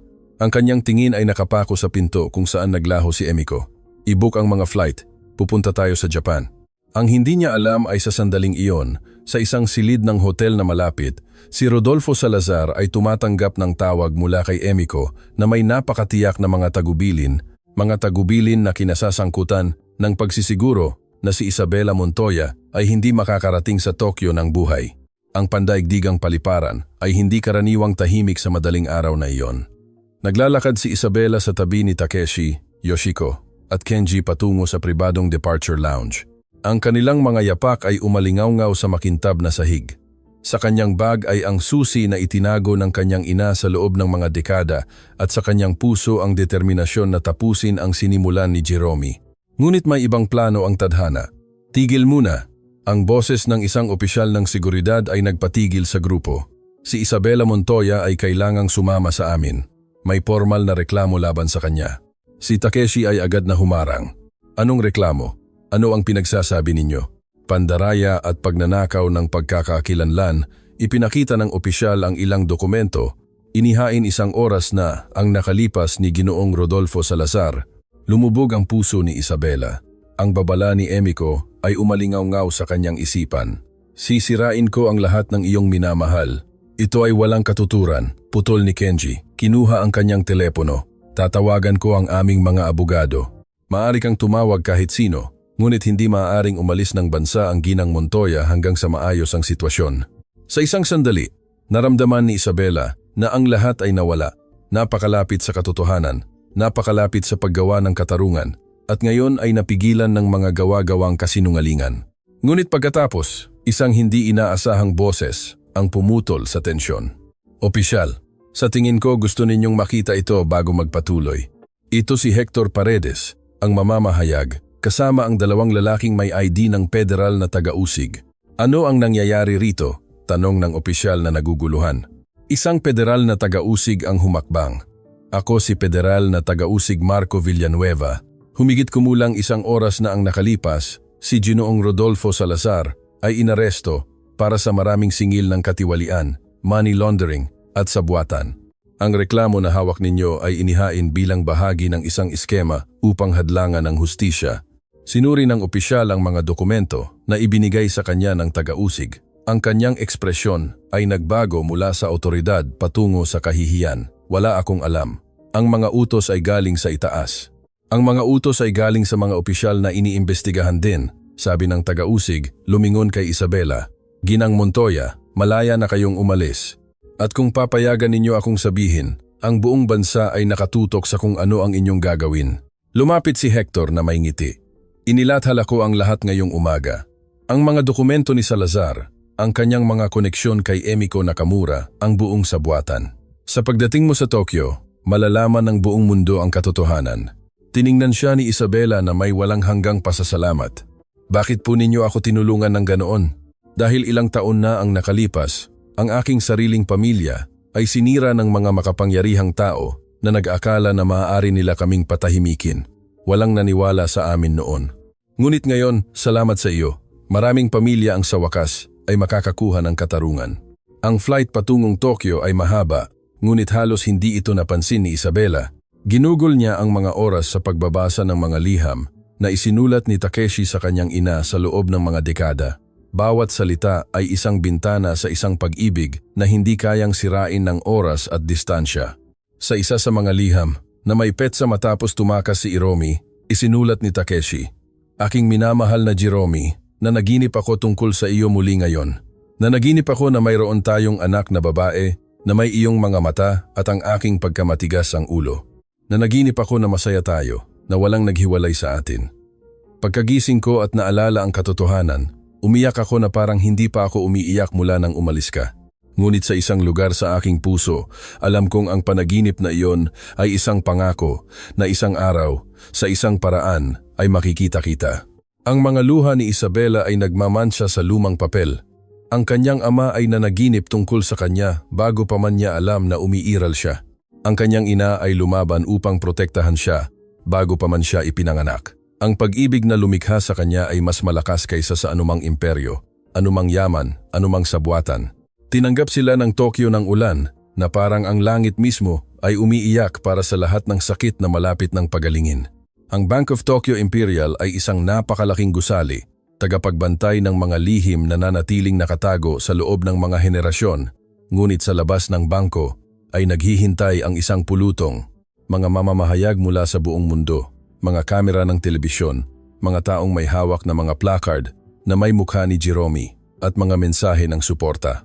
Ang kwento ni Isabela ay naging viral sa loob ng ilang oras at sa gitna ng pulutong na pinipigilan ng 2 guwardiya na humahadlang sa kanyang pagtakas ay si Emiko Nakamura. Ang kanyang ekspresyon ng pagkamuhi ay nagbago sa isang bagay na mas malapit sa takot. Ang mga autoridad sa Japan ay inaresto siya sa pagtatangkang sirain ang mga dokumento ng korporasyon, ipinaliwanag ni Kenji habang naglalakad sila patungo sa pasukan ng bangko. Tila minamaliit niya kung gaano karaming ebidensya ang nasa kanya. Sa loob ng bangko, sa isang pribadong silid na may mataas na seguridad, isang opisyal ang nag-verify ng pagkakakilanlan ni Isabela at ang pagiging totoo ng susi. Lahat ay magkatugma ng perpekto. Ginang Yamamoto, ginamit ng opisyal ang kanyang bagong legal na apelido. Ang safety deposit box numero 407 ay naghihintay sa iyo sa loob ng mga dekada. Ang iyong ina ay nagbigay ng napakatiyak na mga tagubilin na ikaw lamang ang makakabukas nito. Sa nanginginig na mga kamay, ipinasok ni Isabela ang susi sa kandado. Ang mekanismo ay umikot sa isang click na tila umalingaw-ngaw sa mismong oras. Sa loob ng kahon ay may ilang makakapal na sobre. Bawat isa ay maingat na may label sa sulat ng kanyang ina. Ngunit sa itaas ng lahat ay may isang liham na nakasulat para sa kanya. Aking mahal na Isabela, binasa niya ng malakas. Ang kanyang boses ay napuputol sa bawat salita. Kung binabasa mo ito, nangangahulugan ito na natagpuan mo ang daan dito. Nangangahulugan ito na kasing tapang mo ang lagi kong alam na magiging ka. Ang mga dokumentong ito ay naglalaman ng katotohanan tungkol sa mga pamilyang nagdulot sa atin ng labis na pinsala. Ngunit hindi ko ito itinago para sa paghihiganti.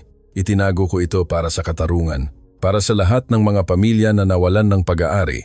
Para sa lahat ng tinig na pinatahimik. At para sa iyo, aking pag-ibig, upang hindi mo kailanman kailangang mabuhay sa ilalim ng bigat ng mga kasinungalingan na hindi sa iyo. Alam kong ang daan patungo dito ay hindi madali.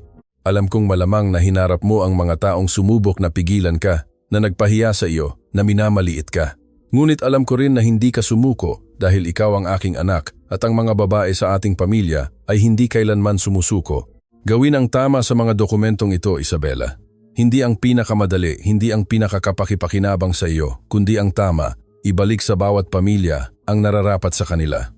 Ibalik ang dangal ng mga inagawan at kapag natapos na ang lahat, isabuhay ang iyong buhay ng walang mga anino na nagdilim sa akin. Mahal na mahal kita ng higit pa sa kayang ipahayag ng mga salita, higit pa sa oras, higit pa sa kamatayan mismo. At ipinagmamalaki kita. Palagi akong ipinagmamalaki. Ang iyong ina, Jerome. Hinawakan ni Isabela ang liham sa kanyang dibdib, umiiyak ng walang kahihiyan. Yinakap siya ni Takeshi. Ang kanyang sariling luha ay nahalo sa kanya. Tahimik na umiyak si Yoshiko, pinararangalan ng alaala ng kanyang kaibigan na sa wakas ay nakahanap ng kapayapaan.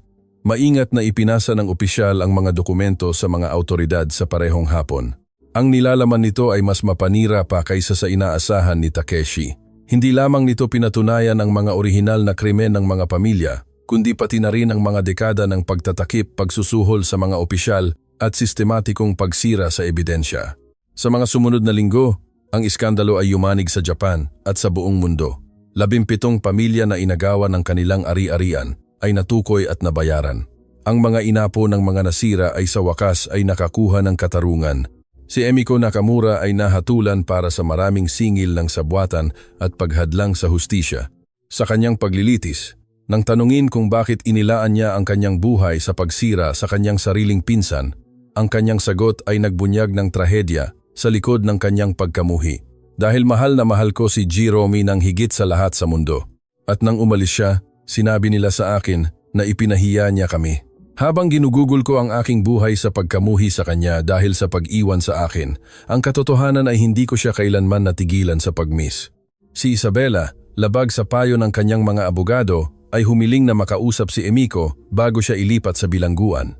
Bakit ka pumunta dito? Tanong ni Emiko. Ang kanyang boses ay walang dating pagmamataas. Dahil mahal ka ng iyong ina, Isabela, sagot ni Isabela. Sa kanyang mga liham, kinukwento niya ang tungkol sa isang maliit na batang babae na sumusunod sa kanya sa lahat ng dako. Isang batang babae na may mga mausisang mata at nakakahawang tawa. Iyon ay ikaw, Emiko. Ang mga luha ay tumulo mula sa mga mata ni Emiko. Ang unang tunay na luha na kanyang iniyak sa loob ng mga dekada. Miss ko siya, bulong niya. Miss ko siya araw-araw ng aking buhay. Kung gayon parangalan mo ang kanyang alaala sa pamamagitan ng pagiging mas mahusay, iyon ang gusto niya. Ilang buwan pagkatapos, si Isabela ay nakatayo sa harap ng isang pulutong sa bagong bukas na Jerome Nakamura Foundation, isang organisasyon na nakatuon sa pagtulong sa mga taong nilabag ang kanilang mga karapatan ng mga sistema ng kapangyarihan. Sa tabi niya sina Takeshi, na ngayon ay formal na kinikilala bilang kanyang ama, si Yoshiko, na nag-donate ng malaking kapalaran para sa pundasyon, sina Kenji, Camila at Akemi na naging kanyang pinalawak na pamilya, at si Carmen, ang kanyang kasamahan sa La Fontana na unang nagtanggol sa kanya nang walang iba pa ang gumawa nito. Kahit si Lorenzo Figueroa ay naroon, nabago ng mga kaganapan sa gabing iyon na nagpabago sa lahat. Nagbitiw siya sa kanyang posisyon sa La Fontana at ngayon ay nagtatrabaho bilang voluntaryo na tumutulong sa mga imigrante na makahanap ng disenteng trabaho. Ang aking ina ay dumating sa bansang ito nang walang anuman, simula ni Isabela sa kanyang talumpati. Ang kanyang boses ay pinalakas ng mga mikropono, ngunit ang kanyang mensahe ay nagmumula mismo sa puso, walang pera, walang pamilya, walang sinuman ang naniniwala sa kanya. Ngunit mayroon siyang isang bagay na mas mahalaga. Mayroon siyang dangal, mayroon siyang tapang, at mayroon siyang pag-ibig. Sa loob ng maraming taon, nagtrabaho siya sa paglilinis ng mga bahay, paghahain ng mga mesa, paggawa ng mga trabahong itinuturing ng iba na hindi marangal. Ngunit hindi niya kailanman nawala ang kanyang halaga, hindi kailanman tumigil sa pagkakaroon ng pangarap, at hindi kailanman tumigil sa pakikibaka para sa akin. Matagal na ang nakalipas, sa isang restaurant kung saan ako nagtatrabaho bilang isang waitress, isang matandang babaeng Hapon ang ininsulto sa publiko dahil walang sino man ang nakakaunawa sa kanya. Sa araw na iyon, ginawa ko ang tanging alam kong gawin. Ginamit ko ang aking boses upang ipagtanggol siya. Hindi ko alam na ang simpleng kilos na iyon ay magbabago sa aking buhay magpakailanman, ngunit iyon ang aral na itinuro sa akin ng aking ina. Huwag na huwag mong maliitin ang kapangyarihan ng isang tinig na tumatangging patahimikin. Huwag mong maliitin ang isang taong itinuturing na walang kabuluhan ng iba, at huwag na huwag kang titigil sa pakikipaglaban para sa kung ano ang tama. Ang pundasyong ito ay nagdadala ng pangalan ng aking ina, dahil siya ang kumakatawan sa lahat ng mga taong hindi pinapansin, ininsulto, inagawan, ngunit kumakatawan din ito sa pag-asa. Ang pag-asa na ang katarungan ay palaging nagtatagumpay. Ang pag-asa na ang pag-ibig ay mas malakas kaysa sa pagkamuhi. Ang pag-asa na bawat tinig, gaano man kaliit ang tunog, ay may kapangyarihang baguhin ang mundo. Ang palakpakan na sumunod ay tumagal ng ilang minuto. Umiiyak ang mga tao, pumapalakpak, magkakayakap. Sa sandaling iyon, alam ni Isabela na ang kanyang ina ay sa wakas ay nakahanap ng kapayapaan. Sa gabing iyon, pagkatapos umalis ng mga kamera at magkahiwa-hiwalay ang pulutong, bumisita si Isabela sa sementeryo kung saan ngayon ay nakalibing ang labi ng kanyang ina, inilipat sa isang mausoleum na nararapat sa isang bayani na siya noon. Naglakad si Takeshi sa tabi niya sa katahimikan, iginagalang ang pagiging malapit ng sandali. Nagawa natin ito, Mama, bulong ni Isabela sa harap ng libingan. Lahat ng iyong pinangarap, lahat ng iyong isinakripisyo ay hindi nasayang. Ang mga pamilyang ninakawan ay nakuha ang kanilang nararapat. Ang mga tinig na pinatahimik ay sa wakas ay narinig. At ako, nakilala ko ang aking ama, nakilala ko ang aking pamilya, natagpuan ko ang aking layunin. Lumuhod si Takeshi sa tabi ng kanyang anak. naglalagay ng mga sariwang bulaklak sa ibabaw ng libingan. "Jerome, aking walang hanggang pag-ibig," sabi niya sa isang boses na puno ng luha. "Aalagaan ko siya sa lahat ng aking mga araw. Nangangako ako sa iyo." Isang mahinang simoy ng hangin ang nagpabalibali sa mga puno ng sementeryo. Maaaring sumumpa si Isabela na narinig niya ang tawa ng kanyang ina na lumulutang sa hangin. Isang tawa na ng kapayapaan, isang tawa ng pag-ibig, isang tawa ng misyon na natapos. Nanatili roon ang ama at anak sa loob ng mahabang panahon, nagkakaisa sa alaala ng isang pambihirang babae na nagpabago sa mundo sa pamamagitan lamang ng pagtangging sumuko. Nang sila ay sa wakas umalis, tumingin si Isabela sa likuran sa huling pagkakataon. "Salamat mama," bulong niya para sa lahat. At sa isang lugar sa pagitan ng mga bituin, ngumiti si Jerome dahil ang kanyang anak, ang maliit na liwanag na kanyang pinrotektahan laban sa lahat ng inaasahan, ay sa wakas ay nagniningning sa lahat ng kanyang kaluwalhatian, at ang liwanag na iyon ay hindi kailanman mamamatay.